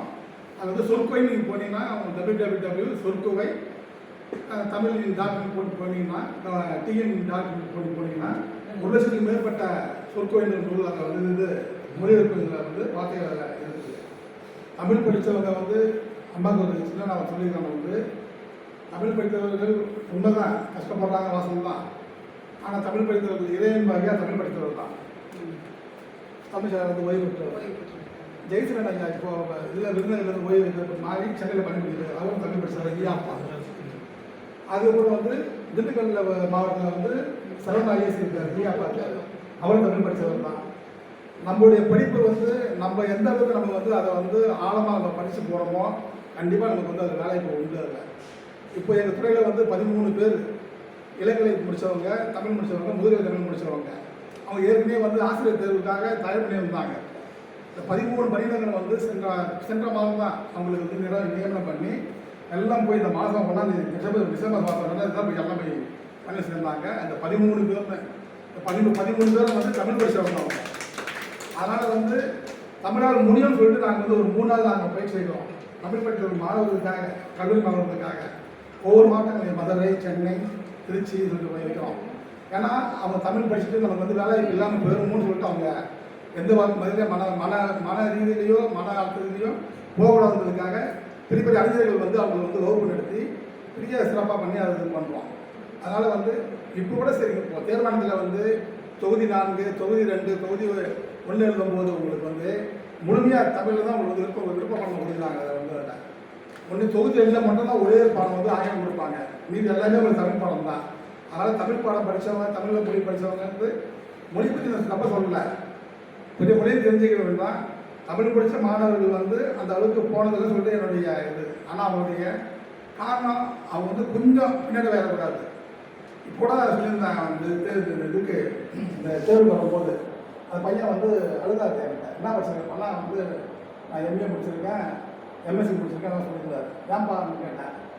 இல்லை அப்பா வேலைக்கு வந்து சுற்றுறாரு, அப்பா நான் அடிக்கிறாரு அப்படின்னா. ஆமாப்பா அவங்க கிட்டவங்க கிடந்தா உனக்கு கேட்க தான் செய்வாங்க, நீ என்ன செஞ்சாருன்னு கேட்டுறாங்க. படிச்சு தான் முடிச்சிருக்கேன், நான் படித்து முடித்தா வேலை எப்படி கிடைக்கும் உங்களுக்கு, அதுக்கு உண்டான செய்யுங்க. இப்போ திருப்பூர் மாவட்டம் அந்த கலெக்டர் மாவட்ட ஆட்சியரோட வளாகத்தில் ஒவ்வொரு மாடியிலையுமே 10 பேர் படிச்சு உட்காந்துருக்காங்க. 20 பேர் ஒவ்வொரு மாடியிலையுமே கிட்டத்தட்ட 100 மாணவர்கள் படிச்சுட்டு இருக்காங்க. அவங்களுக்கு வந்து பொங்கல் கிடையாது, தீபாவளி கிடையாது, கிறிஸ்மஸ் கிடையாது, எதுவுமே கிடையாது, படிச்சுட்டு தான் இருக்கான். படிச்சு முடிஞ்ச பிறகு அவனுக்கு 1 வருஷம் நீ கஷ்டப்படுப்பான். அதுக்கப்புறம் அவனை வந்து நாடி வருவாங்க பண்ணுறது தான் பையன் அவரும் இது பண்ணிட்டு போனான். அதனால் தமிழ் படிச்சுட்டோமேன்னு சொல்லிட்டு யாரும் வந்து இந்த வகையில் நம்ம வந்து போகக்கூடாது. அது வந்து அவங்களால வந்து தெரிவிக்கிறது தான். கொஞ்சம் சோர்வாயிட்டாங்கன்னா அவன் வந்து போச்சு. அது உங்களை மாதிரி உள்ள பேசுகிற மக்கள்லாம் வந்து அவங்க வந்து ஒரு ஆர்வத்தை கொடுத்து ஆர்வத்தை கொடுத்து அவங்கள வந்து ஊக்கியம் பண்ணுறது அவர்கள் வந்து ஒரு சில வார்த்தைகள் பேசுவாங்க. அதுக்கப்புறமா இருக்கும் பாருங்க, இளம் பேச்சாளர் மதுமிதா வந்திருக்காங்க. அவங்களை போன்றவர்களுக்கெல்லாம் வந்து இந்த நிகழ்வு வந்து ஒரு முத்தாரமா இருக்கணும். ஏன்னா அந்த தலைமுறையை வளர்க்க வேண்டிய சூழ்நிலையில் நம்ம இருக்கிறோம். இன்னைக்கு அந்த மாதிரி ஒரு நிகழ்வு அமையணும். நீங்க அதுக்கு எல்லாரும் ஒத்துழைக்கணும். அந்த தலைமுறைகளுடைய கருத்துக்களை பகிர்ந்து எண்ணியாக இதில் எண்ணிய திண்ணிய வழக்கு என்ற அழகிய வாக்குப்படிய இங்கே மிக அற்புதமான ஒரு நிகழ்வு நடந்து கொண்டிருக்கிறது. இந்த துறையினுடைய தலைவர், துணைத் தலைவர் துணை அவர்கள் இங்கே வழங்கி கொடுத்திருக்கிறார்கள். பேராசிரியர் மிக அற்புதமாக பேச வந்திருக்கிறார்கள். என்னோட இதற்குரிய தமிழ் கமிஷனுடைய தலைவர் கல்வியாளர்கள் இருக்கிறார்கள். அதே போன்று நண்பர் செந்தில் இருக்கிறார். இங்கே வரக்கூடிய தாய்ப்பள்ளிகளுடைய தாளாளர் கொடுத்திருக்கிறார்கள். இன்னும் பல்வேறு நண்பர்கள் இங்கே வெளியிட்டிருக்கிறார்கள். சகோதரி இந்திரதி அவர்கள் இந்த நிகழ்ச்சியை மிக அற்புதமாக நடத்தி கொண்டிருக்கிறார்கள். அனைவருக்கும் விழாத்திலே எனது நெஞ்சார்ந்த காலைவனம் தெரிவிக்கிறேன். ஐயா வந்து வரலாறு முழுவதும் சொல்லிட்டார். ரொம்ப அற்புதமாக சொன்னார். அது ஆரம்பித்ததிலிருந்து இன்றைய நிலை வரைக்கும் மிக அழகாக தெளிவாக இந்த ஆட்சி மொழி அப்படியெல்லாம் 1950 ஆண்டு முடிவெடுக்கப்பட்டது. 57 செயல்படுகிறது. ரொம்ப அழகாக சொன்னார். மெதுவாக பேசுனாலும் ரொம்ப தெளிவாக ரொம்ப ஒரு உறுதியான நல்லா சொன்னாங்க. அதற்கு அடுத்தபடியே பேசிய பேராசிரியர்கள் சொன்னாங்க, எவ்வளவு சொல்லணும் அவ்வளவு நம்மளுக்கு செய்திகள் சொல்லியிருக்காங்க.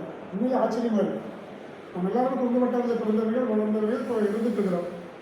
நம்ம வீடுகளில் நம்ம வீட்டில் நான் இருக்கக்கூடிய அன்னை தாய் தந்தை அல்லது பாட்டன் பாட்டி அப்படி இருக்கவங்க, தாத்தா பாட்டி இருக்கிறவங்க எல்லாருமே வந்து பார்த்தீங்கன்னா கொங்கு மொழியில் பேசிகிட்டு இருக்காங்க. அந்த கொங்கு மொழியில் பேசுகின்ற போது இருக்கக்கூடிய ஒரு மனசு நிறைவு ஒரு மைண்ட் வேறு எதுவுமே இல்லை.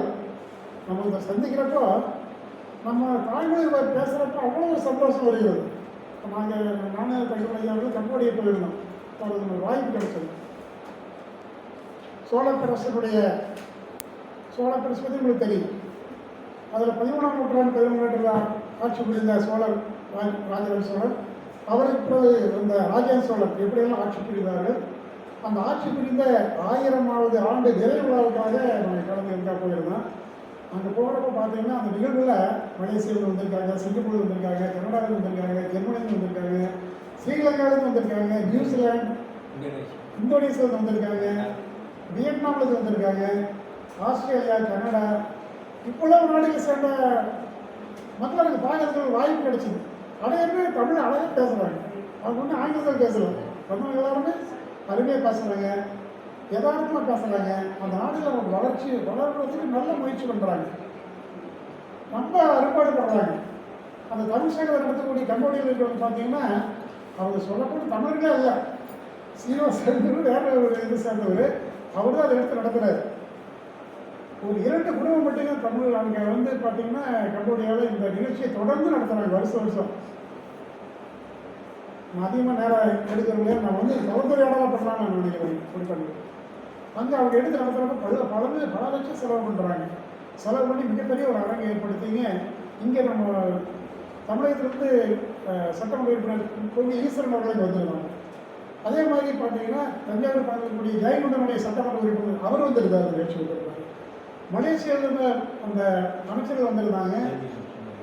சுப்பிரமணியம் சொல்லிட்டு மருத்துவத்துறை அமைச்சர் வந்திருந்தார். வந்து அவங்க அவ்வளவு நம்ம நாட்டை பற்றியும் தமிழகத்தை பற்றியும் தமிழ் வளர்ச்சியை பற்றியும் தமிழ் மொழியை பற்றி அவ்வளோ சிறப்பாக அவங்க ரொம்ப அவ்வளோ சிறப்பாக அவங்க நினைச்சு பார்க்குறாங்க. அப்படி இருக்கிற சமயத்தில் நம்ம தமிழகத்தில் நம்ம அரசியல் பேசுவாங்க. அரசியலுக்காக நம்ம அரசியல் பேசாமல் இருந்தாலும் கூட அது நம்மளை மனசை கஷ்டப்படுத்துகிற மாதிரி இருக்குது. 1950 கிட்டத்தட்ட 66 ஆண்டுகள் ஆயிடுச்சு. 66 ஆண்டுகள் ஆகி கூட நம்ம இப்படி இருக்கணும். எவ்வளோ வேதனையாக இருப்பாங்க. நான் வந்து 1974-75 நான் வந்து பிஎஸ்சி படிக்கிறேன். புதுமுதல் படிக்கிறேன். நம்ம சிக்கனை அழைக்கிறது 1975 77 வரைக்கும் வரலாறு பிஏ வரலாறு படிக்கிறேன். தமிழ் மீடியத்தில் தான் படித்தேன். ஆங்கிலம் தெரியல. உண்மை யதார்த்தம் சொல்லணும், ஆங்கிலத்தில் எனக்கு பேசுவதற்கு எழுதுவதற்கு தெரியல. அப்போ சிறந்த வழி அப்போ தான் வந்துட்டு இருக்கு. சரி, 75 முடிச்சாச்சு. 75க்கு அப்புறம் என்ன செய்யறது அப்படின்னு சொன்னால் ஒரு வேலை வாய்ப்பு கிடைக்குது. ஒன்றும் விருப்பம் சார் சொன்ன மாதிரி தொகுதியும் தொகுதி அதுதான் முயற்சி பண்ணேன். அதில் எனக்கு ஆர்வம் இல்லை. எம்ஏ வரலாறு படிப்பதற்கு அண்ணாமலை பள்ளிகளில் செல்லக்கூடிய வாய்ப்புக்கு அங்கே போனோம். அங்கே பார்த்தீங்கன்னா மிகப்பெரிய அருமையான பேராசிரியர்கள். அது வரைக்கும் இங்கே இருக்க பேராசிரியர்கள் நம்ம படி சொல்ல முடியாது. ஆனால் அவ்வளோ தலை சிறந்த பேராசிரியர் வரலாறு எழுதுபவர்கள் இல்லை. பண்டாரத்தார் சதோச பண்டாரத்தார் இங்கே இருக்கார். அவருடைய மகன் பண்டார் அவர் இருக்கார். பெரிய பெரிய ஆளுமைகள், சாதாரண ஆளுகள் அவங்ககிட்டலாம் ஒரு கற்றுக்கொள்ளக்கூடிய வாய்ப்பு எங்களுக்கு கிடைச்சது. பொதுவாக வரலாறு படிக்கணும்னா அவங்க என்ன பண்ணுவாங்க, அஞ்சல் வழியிலேயே சீக்கிரம் படித்து 10 நாள் படித்து தேர்வு எழுதி அவங்க தேர்ச்சி பெற்று போயிடுவாங்க.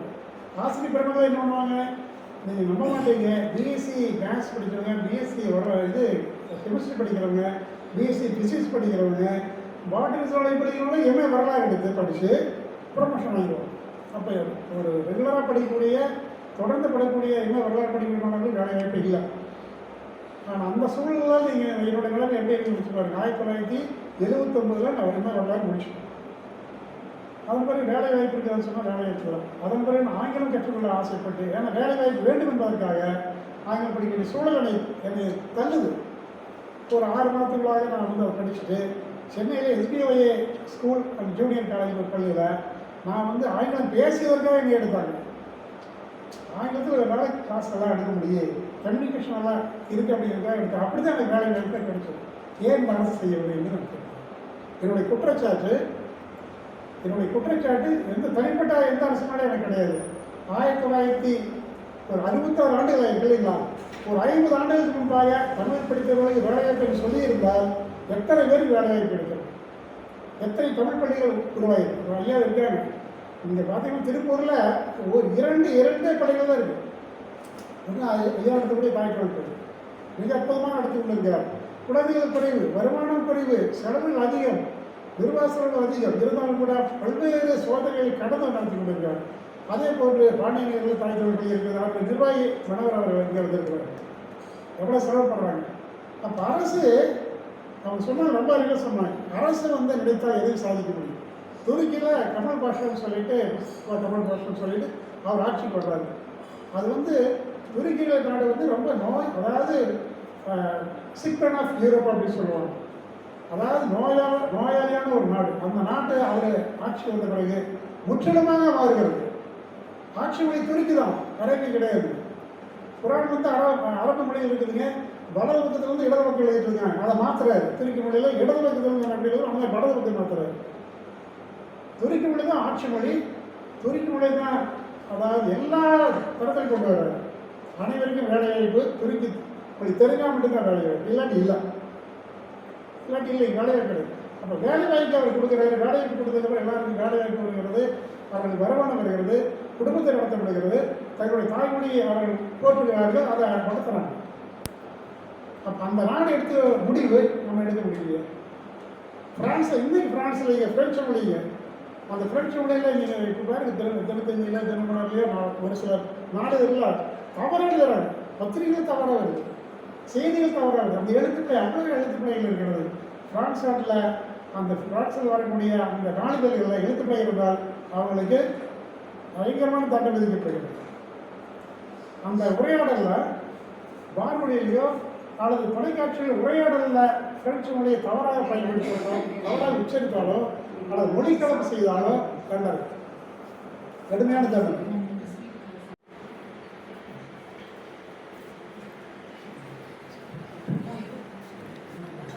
அங்கே போய் நின்று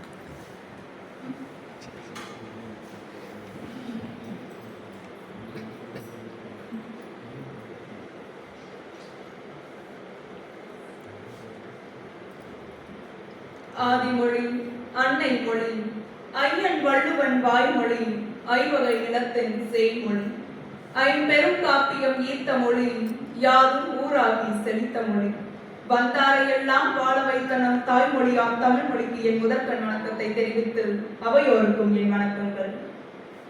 இறைவனோடும் இவ்வுலகத்தோடும் இணைந்து தோன்றி காலங்களை கடந்து வாழ்ந்திடும் பண்பட்ட பழமை மொழி. அடற்காடுகளில் கரடு மலைகளில் அலைந்து தெரிந்திட்ட முதல் மனிதன் இயற்கையோடு இணைந்து வடித்திட்ட இயற்கை மொழி. தானே விதையுண்டு விருட்சகமாய் வேரோடி ஆலமரமாய் தலைத்திட்டு இலக்கண இலக்கிய வளம் கொடுத்து செலுத்திட்ட செம்மை மொழி. அன்று கற்காலத்தில் உருவகித்து இன்று கணினி யுகத்தில் தடம் பதித்து அறிவியல் மொழியாய் பரிணமித்து இணையத்திலும் புதுமை புரட்சி செய்து 10,000 ஆண்டுகள் கடந்தும் கம்பீரமாக காட்சியளிக்கும் நம் தாய்மொழியாம் தமிழ்மொழி. உலகின் மிக பழமையான அதிசயமாக விளங்கும் கிசாவின் பிரமிடுகள் 4,000 ஆண்டுகள் பழமையானது என்று கூறிய போது அனைவரும் பிரமித்தனர். தமிழர்கள் சற்று சிந்தித்தனர். அவர்களிடம் எப்படி சொல்வது? உங்கள் அதிசயத்தை விட சுமார் 6,000 ஆண்டுகள் பழமையானது எங்கள் தாய்மொழி என்று. அவர்கள் அதிசயத்தை ஒரு சடப்பொருளாக பார்க்கிறார்கள். ஆனால் நமது அதிசயமோ ஒவ்வொரு தமிழரின் நாவலும் நடனமாடிக்கொண்டிருக்கிறது. கன்னடத்தில் 49 எழுத்துகள், தெலுங்கில் 52 எழுத்துகள், மலையாளத்தில் 56 எழுத்துகள், இந்தியில் 48 எழுத்துகள், ஆங்கிலத்தில் 26, சப்பானியத்தில் 46, ரஷ்யனில் 32, சீனத்தில் 26 எழுத்துகள். ஆனால் உலகிலேயே தமிழ் மொழியில் மட்டுமே 247 எழுத்துகள். தமிழை பற்றி சரிவர அறியாதவர்கள் சிலர் என்று கூறுகின்றனர். வேறு எந்த மொழியும் தெரியாததால் தமிழை சிறந்த மொழி என்கிறீர்கள் என்று. மறந்துவிட வேண்டாம் நண்பர்களே, யாம் அறிந்த மொழிகளிலே தமிழ் மொழி போல் இனிதாவது எங்கும் காணோம் என்று கூறிய பாரதியாருக்கு 32 மொழிகள் தெரியும். அமெரிக்காவின் மிகப்பெரிய எம்பயர் ஸ்டேட் கட்டடத்தை விட 30 மடங்கு பெரிதான பிரமிடுகளை கட்டிய எகிப்தியர்கள் பேசிய எகிப்திய மொழியின்றில்லை. இந்த உலகையே தன்னுடைய காலடியில் அடிமணிய வைப்பேன் என்று கூறிய மாவீரர் அலெக்சாண்டர் பேசிய கிரேக்க மொழியின்றில்லை. ஆசைகளை துறக்க சொன்ன புத்தர் பேசிய பாலி மொழியின்றில்லை. அன்புக்கரசர் இயேசுநாதர் பேசிய ஹீப்ரு இன்றில்லை. ஆனால் இத்தனை மொழிகளுடனே பிறந்து வளர்ந்து தன்னுடைய தோழமை மொழிகள் எல்லாம் சிதைந்த போதிலும் இன்றைக்கும் வாழ்ந்து வளர்ந்து நிற்கும் ஒற்றை மொழி நம் தமிழ் மொழி மட்டுமே. தத்தி தாதுதி தாதுதி தத்துதி துத்தி துதைதி தைத தாதுதி தித்தித்த தித்தித்ததெத்தாது தித்தித்ததெத்தாதோ தித்தித்ததாது. தகர வரிசையில் இப்படி ஒரு கவிதை தமிழை தவிர வேறு எந்த உலக மொழிகளிலும் இருந்துவிட முடியாது. உலகின் மொத்த மொழிகள் 6,809. அதில் 500க்கும் குறைவான மொழிகளில் மட்டுமே பேசவும் எழுதவும் முடியும். இதில் சொந்த வரி வடிவம் கொண்ட மொழிகள் 100. இவற்றுக்கெல்லாம் மூல மொழிகளாக திகழ்வது 6. அவை தமிழ், சீனம், கிரேக்கம், லத்தீன், எபிரேயம், சமஸ்கிருதம். இதில் தமிழையும் சீனத்தையும் தவிர வேறு எந்த மொழிகளுக்கும் பேச்சு வழக்கு கிடையாது. பழங்கால சீனர்கள் இன்றைக்கு வந்தால் இன்றைய சீனர்களின் உச்சரிப்பு அவர்களுக்கு புரியாது. பழங்கால சீனர்களின் உச்சரிப்பு இன்றைய சீனர்களுக்கு புரியாது. ஆனால் தொல்காப்பியரே இன்றைக்கு வந்தாலும் அவர் பேசும் தமிழ் நமக்கு புரியும், நாம் பேசும் தமிழ் அவருக்கு புரியும். இதுவே நம் தமிழ் மொழியின் சிறப்பு, சிலருக்கு தவிர்ப்பு. மோகன்தாஸ் கரம்சந்த் காந்தி மகாத்மா காந்தியாக மாறியது தமிழ் மொழியால் என்றால் நம்ப முடிகிறதா? ஆம். காந்தியின் அறவழி போராட்டங்களுக்கு தூண்டுதலாக ஒரு வழிகாட்டியாக இருந்தவர் லியோ டால்ஸ்டாய். ஒரு முறை டால்ஸ்டாயும் காந்தியும் கடிதத்தில் பேசிக் கொண்டிருக்கையில் டால்ஸ்டாய் காந்திக்கு அறிமுகப்படுத்திய திருக்குறள், இன்னா செய்தாரை ஒருத்தல் அவர் நாண நன்மையும் செய்துவிடல். இந்த திருக்குறளை காந்திக்கு அகிம்சையை கற்றுக் கொடுத்தது, இந்தியாவிற்கு விடுதலையை பெற்றுக் கொடுத்தது. இந்தியாவின் விடுதலைக்கு மூல காரணம் அகிம்சையும் மகாத்மாவும் என்றால் இந்தியாவின் விடுதலைக்கு மூல காரணம் தமிழ் அல்லவா? எனவேதான் நம் தேசத்தந்தை கூறுகிறார், அடுத்த ஜென்மத்தில் நான் தமிழனாக பிறந்து திருக்குறளை படிக்க வேண்டும் என்று. எகிப்தியர்கள் பிரமிடுகளை வைத்து வரலாறு காண்கிறார்கள். கிரேக்கர்கள் நகைகளை வைத்து காண்கிறார்கள். ரோமர்களுக்கு சிற்பங்கள், பெர்சியர்களுக்கு புதையல்கள், சீனர்களுக்கு புத்த மதம் என ஒவ்வொருவரும் காலத்தினால் அழியக்கூடிய ஒவ்வொரு பொருளை வைத்து வரலாறு கூறுகிறார்கள். ஆனால் தமிழர்களின் வரலாறு அழிவற்றது. ஏனென்றால் தம் ஆதியிலிருந்து எழுகின்ற அந்த உயிர் மூச்சு காற்றோடு வெளிவரும் தம் தாய்மொழியை வைத்தே தமிழர்களாகிய நாம் வரலாறு காட்டுகிறோம். தமிழே தமிழனின் வரலாறு, தமிழே தமிழனின் அடையாளம். சேர சோழ பாண்டியன் என மூவரசன் வடிவினிலே தவழ்ந்து முச்சங்க தொட்டிலே கிடந்து பாவலர் நெஞ்சத்திலே வளர்ந்து பன்னிசை போர் மன்றத்திலே தொடர்ந்து காலத்தால் மூத்து கருத்தால் முதிர்ந்து கானமாய் திறந்து ஞானமாய் சுரந்து வளமாய் விளைந்து வானமாய் விரிந்து கல்வெட்டுகள் காலம் தொட்டு இன்று கணிப்பொறி காலம் வரை நாளை விண்வெளி காலத்தையும் பார்க்க காத்துக் கொண்டிருக்கும் நம் தமிழை இன்று ஒழித்தே தீர வேண்டும் என்று கங்கணம் கட்டிக்கொண்டு என்றொரு நாளாவது ஒரு நொடி பொழுதாவது தமிழர்கள் சற்று சரிந்துவிட மாட்டார்களா என்று காத்திருப்பவர்களை பார்த்து சொல்வதற்கொன்றுமே இல்லை. சாத்தியமற்ற செயல்களை பற்றி பேசி நமக்கு பழக்கமில்லை, மேலும் நடக்காத காரியங்களை பற்றி பேசுவதில் பலனும் இல்லை. தமிழின் பெருமைகளை எத்தனை யுகங்கள் பேசினாலும் தீராது. இந்த 5 நிமிடங்களில் நான் பேசியது தமிழ் என்னும் மாபெரும் கடலின் சிறு துளிகள் மட்டுமே. எனவே கோவிலின் கருவறைகள் தமிழை மறுத்துவிட்ட போதிலும் அன்னையின் கருவறையில் சொல்லி வளர்ப்போம், நீ தமிழன் என்று. வாழ்க தமிழ், வளர்க நற்றமிழ். வாய்ப்பை அனைவருக்கும் நன்றி கூறி விடைபெறுகிறேன். நன்றி, வணக்கம். மிக அருமையாக இந்த மாதிரி பேசுகிற 10 பேருக்கு தான் போதும். தமிழ்நாடு அரசு தேவையில்லை. அந்த மாதிரி ஒரு தமிழ் மொழியில் யாரும் பேசுனாங்க. அடுத்து வேற யாராச்சும் பேச வணக்கத்தை தெரிவித்துக் கொள்கின்றேன். ஆட்சி மொழிவாளர் கூட்டம் என்பது திருப்பூரிலேயே இங்கே நடைபெறுவது அனைவருக்கும் பெருமை. அந்த பெருமையை பெற்றுத் தருகின்ற கார்ப்பரேட் நிறுவனம் மிகச்சிறந்த கருவை தருகிறது. இங்கே பிரதிநிதிகளாக கலந்திருக்கின்றீர்கள். திருப்பூரினுடைய மக்களின் சார்பாக நான் என்னுடைய கருத்துக்களை ஒரு சிலவற்றை மற்றும் கூறிக்கொள்கிறேன். எனது பெயர் செங்கவி அருணாசலம், தமிழ்நாடு திருப்பூர். நான் ஒரு 10 புத்தகம் எழுதியிருக்கின்றேன். எல்லாவற்றையும் எல்லோருக்கும் வழங்கியிருக்கின்றேன். இரண்டாவதாக தமிழ் மொழியை பற்றி ஒரு 2 வரி மட்டும் சொல்லுகிறேன். தமிழ் மொழி தோன்றியது தமிழிலே தான். அதை எங்கிருந்து தோன்றியது என்று சொன்னால் ஓலைச்சுவடி. ஓலைச்சுவடி தான் உலகத்திலேயே முதல் எழுத்து தோன்றியது. அந்த ஓலைச்சுவடியை எப்படி தோன்றியது என்று சொன்னால் ஓலைச்சுவடியிலே ஓலை எழுத்து எழுதி அடுத்ததாக இன்னொரு சிறப்பான ஒரு பெண்மணியை நான் அறிமுகப்படுத்துகிறேன். மதுமிதாக்கு வந்து நடந்த விழிப்புணர்வு பேரணியில் கலந்துகிட்டவங்களுக்கான சான்றிதழ். திருப்பூர் உலக திருக்குறள் பேரவையின் தலைவர் திரு ப. ரங்கசாமி அவர்கள், உலக திருக்குறள் பேரவையின் செயலாளர் திரு க. ஆ. மனோகரன் அவர்கள், தமிழ்நாடு தமிழ் சங்கத்தின் தலைவர் திரு தங்கவேல் ஐயா அவர்கள், தமிழ்நாடு தமிழ் சங்கத்தின் உறுப்பினர் திரு ரங்கராஜன் ஐயா அவர்கள்,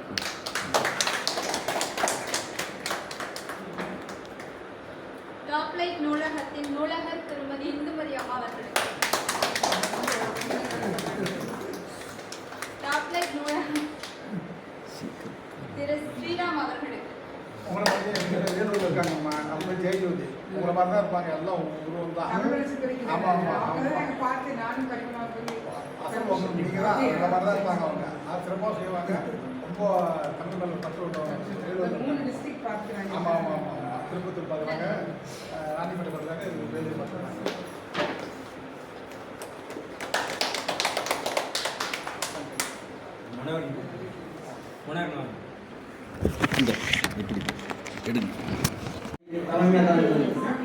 தமிழ் வளர்ச்சித்துறை இயக்குனர் அவர்களுக்கும் பேராசிரியர் எல்லாருக்கும் கல்லூரி பேராசிரியர் அம்மா அவர்களுக்கும் என்னை வழிநடத்தி கொண்டிருக்கும் தங்கவேலை அவர்களுக்கும் ரங்கசாமி ஐயா அவர்களுக்கும் மனோகர் ஐயா அவர்களுக்கும் எனது மற்றும் பார்வையாளர்களுக்கும் அனைவருக்கும் இந்துமதி அம்மா அவர்களுக்கும் என்னுடைய வணக்கங்களை வாழ்த்துக்களை தெரிவித்துக் கொண்டு, கடந்த வாரம் நான் 1330 குறளையும் எப்படி படித்தேன் என்ற அனுபவத்தை முற்றோதல் தந்த முன்னேற்றம் என்ற புத்தகத்தை திருப்பூர் எம்பி மதிப்புயர் சுப்பராயன் ஐயா அவர்களிடம் கொண்டு போய் அணிந்துரை எழுதுவதற்காக அவரிடம் சென்று கொடுத்த போது அவர் 4 கேள்விகளை கேட்டார்.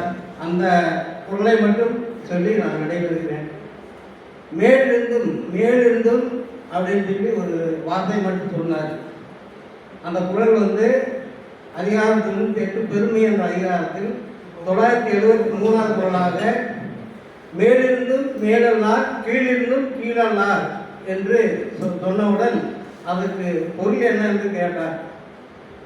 அதாவது பதவி செல்வம் என்ற சமுதாய மதிப்பீட்டில் எத்தகைய உயர் நிலையில் இருந்தாலும் உயர்ந்த பண்புகள் இல்லாதோர் உயர்ந்தவர் இல்லை, தாழ்ந்த நிலையில் இருந்தாலும் தாழ்ந்த பண்புகள் இல்லாதோர் தாழ்ந்தவர் இல்லை என்று அந்த குறளுக்கு விளக்கம் சொன்னேன்.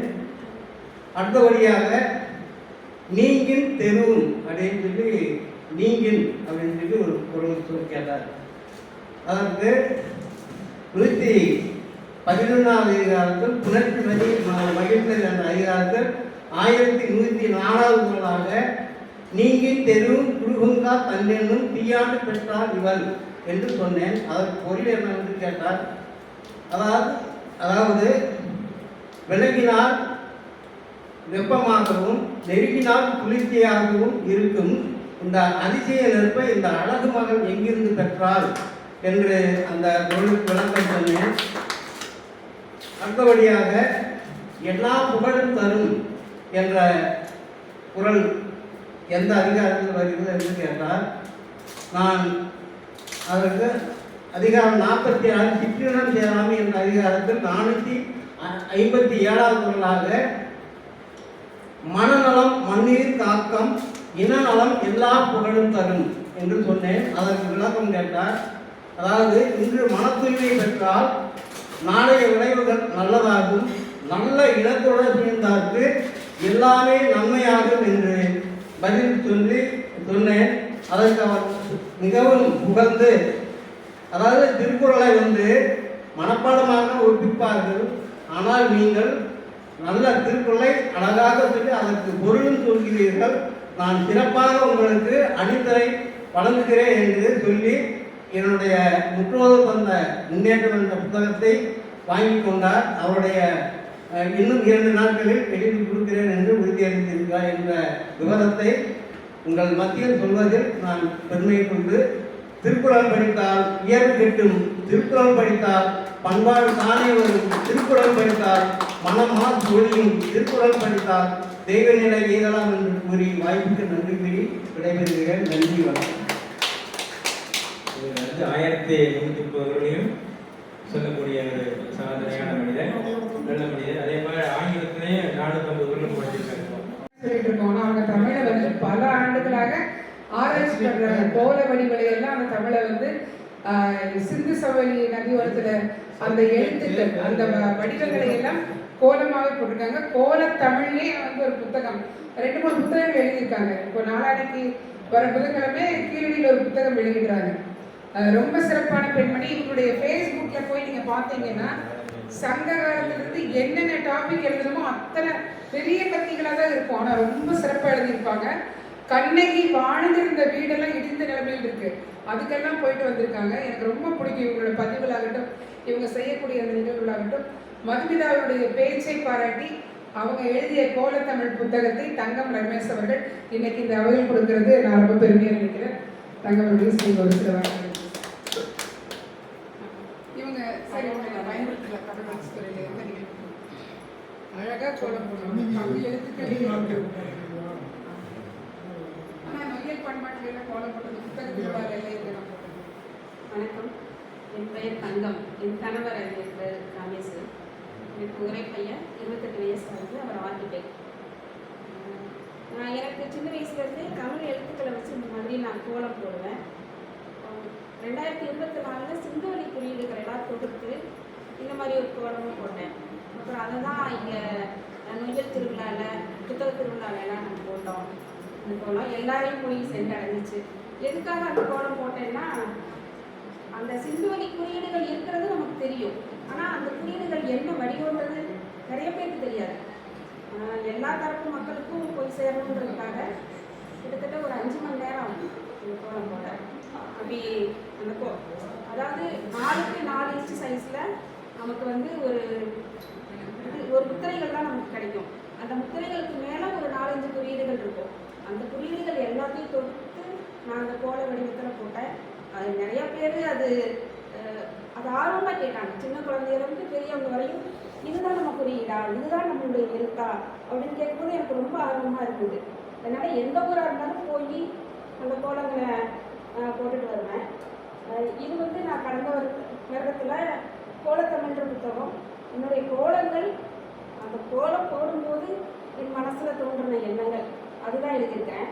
அடுத்து வந்து சங்க இலக்கியத்தில் ஆய்வு கட்டுரைகளை தொகுத்து சிந்து தமிழ்னு ஒரு புத்தகம் வெளியிடுறேன் அடுத்த வாரத்தில். இது நான் பாப்பா மதுமிதாவுக்காக இந்த புத்தகம்.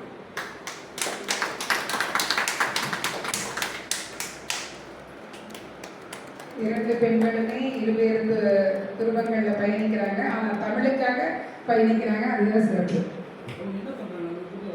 மதுமிதா வந்து இப்பொழுது 12ஆம் வகுப்பு மாணவி ஏவிபி பள்ளியில் படிக்கிறாங்க. ஆங்கில வழி கல்வி தான், ஆனால் தமிழில் பிச்சை வருவாங்க. எனக்கு திருக்குறள் முற்றுவதில் அப்போ வந்து வள்ளுவரை பற்றி அவ்வளோ சிறப்பாக பேசியிருந்தாங்க. அதே மாதிரி எனக்கு ஒரு கட்டுரை சமைச்சு கொடுத்துருக்காங்க. அந்த கட்டுரை வந்து அடுத்த மாதம் பாரத விகாஸ் பள்ளியில் எல்லா அமைப்புகள் இருக்கக்கூடிய தமிழ் ஆர்வலர்கள் எல்லாத்தையும் கூப்பிட்டு வச்சு கிட்டத்தட்ட கிராண்ட் ஃபங்க்ஷனாக பண்ணலாம், ஒரு சிறப்பான நிகழ்ச்சியாக பண்ணலான்னு ஏற்பாடு பண்ணிட்டு இருக்கோம். அடுத்த மாதம் அனைவருக்கும் அந்த தகவல் கொடுக்குற வந்துருங்க. நல்ல ஒரு கரவழியை கொடுத்தீங்கன்னா அதுதான் ஒரு பெரிய விஷயம் கொடுத்தது அடையாளமாக இருக்கும். நன்றி தங்கம், நன்றி மதுமிதா. அடுத்த பள்ளி குழந்தைகள் வந்து ஒரு நிகழ்ச்சியும் அவ்வளோ சிறப்பாக செய்வாங்க. அவர் ஒரு சில வார்த்தைகள் பேச அன்போடு அழைக்கிறோம்.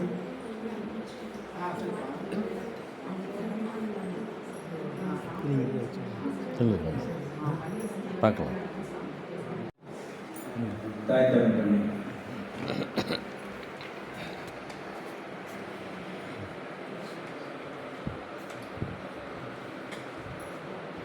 தமிழ் அன்னைக்கும் தெய்வப்புலவருக்கும்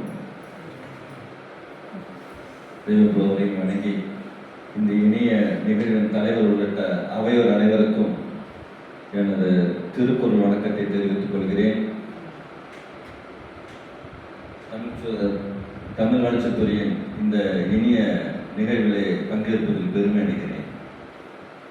இந்த நிகழ்ச்சி நடக்கும்போது எனக்கு ஒரு கற்பனை வந்தது. இப்போ இந்த கதவு சாட்டி இருக்கு, நாம எல்லாம் உள்ள உட்காந்துருக்கோம்.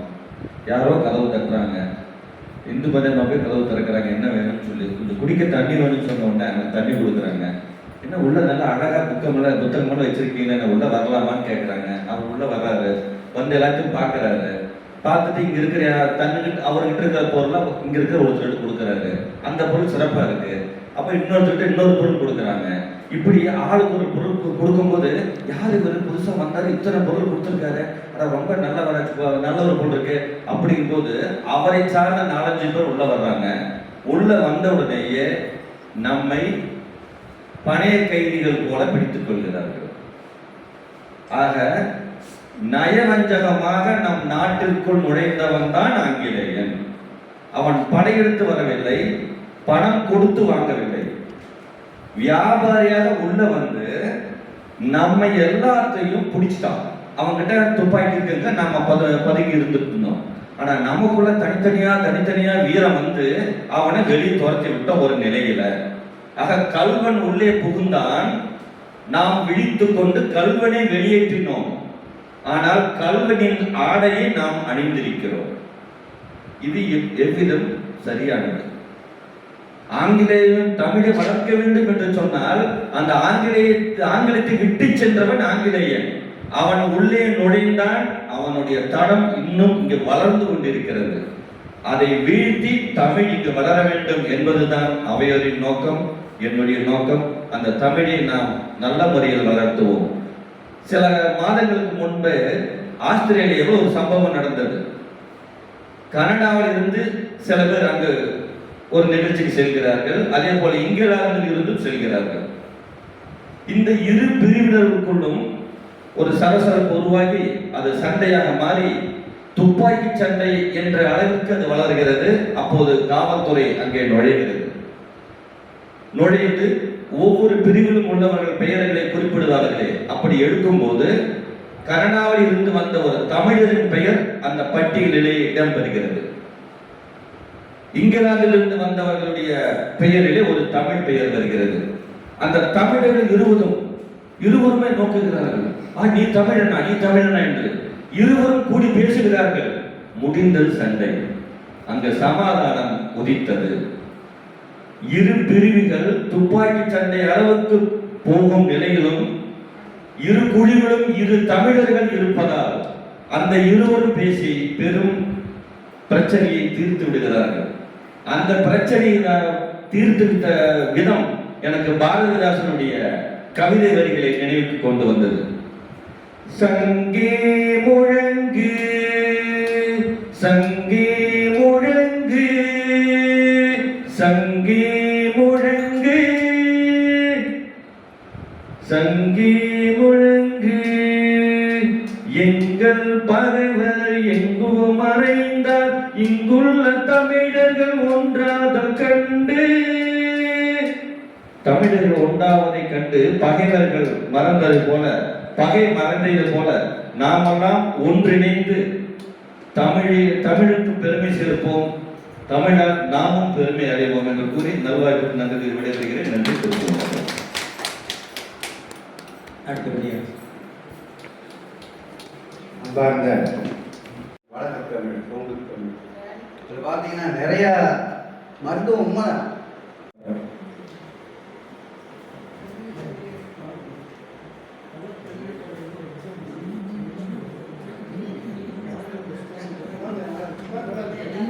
அன்பை வளர்க்கும் தாய்மொழி வாழ்க, நம் அறிவை வளர்க்கும் தமிழ் மொழி வளர்க,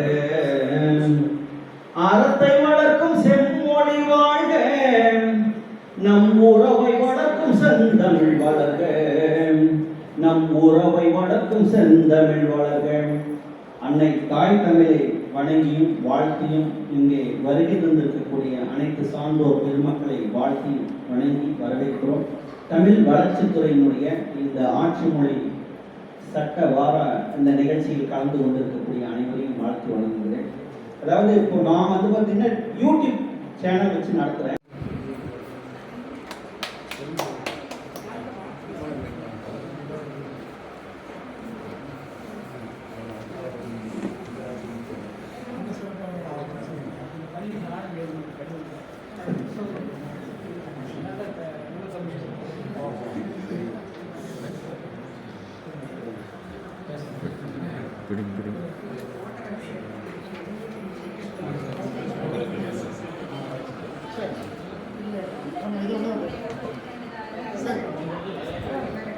இந்த அருமையான காலை பொழுதில் இதுவரைக்கும் நடைபெற்ற தமிழ் வளர்ச்சித்துறை ஆட்சிமொழி சட்ட வார விழாவில் கலந்து கொண்டு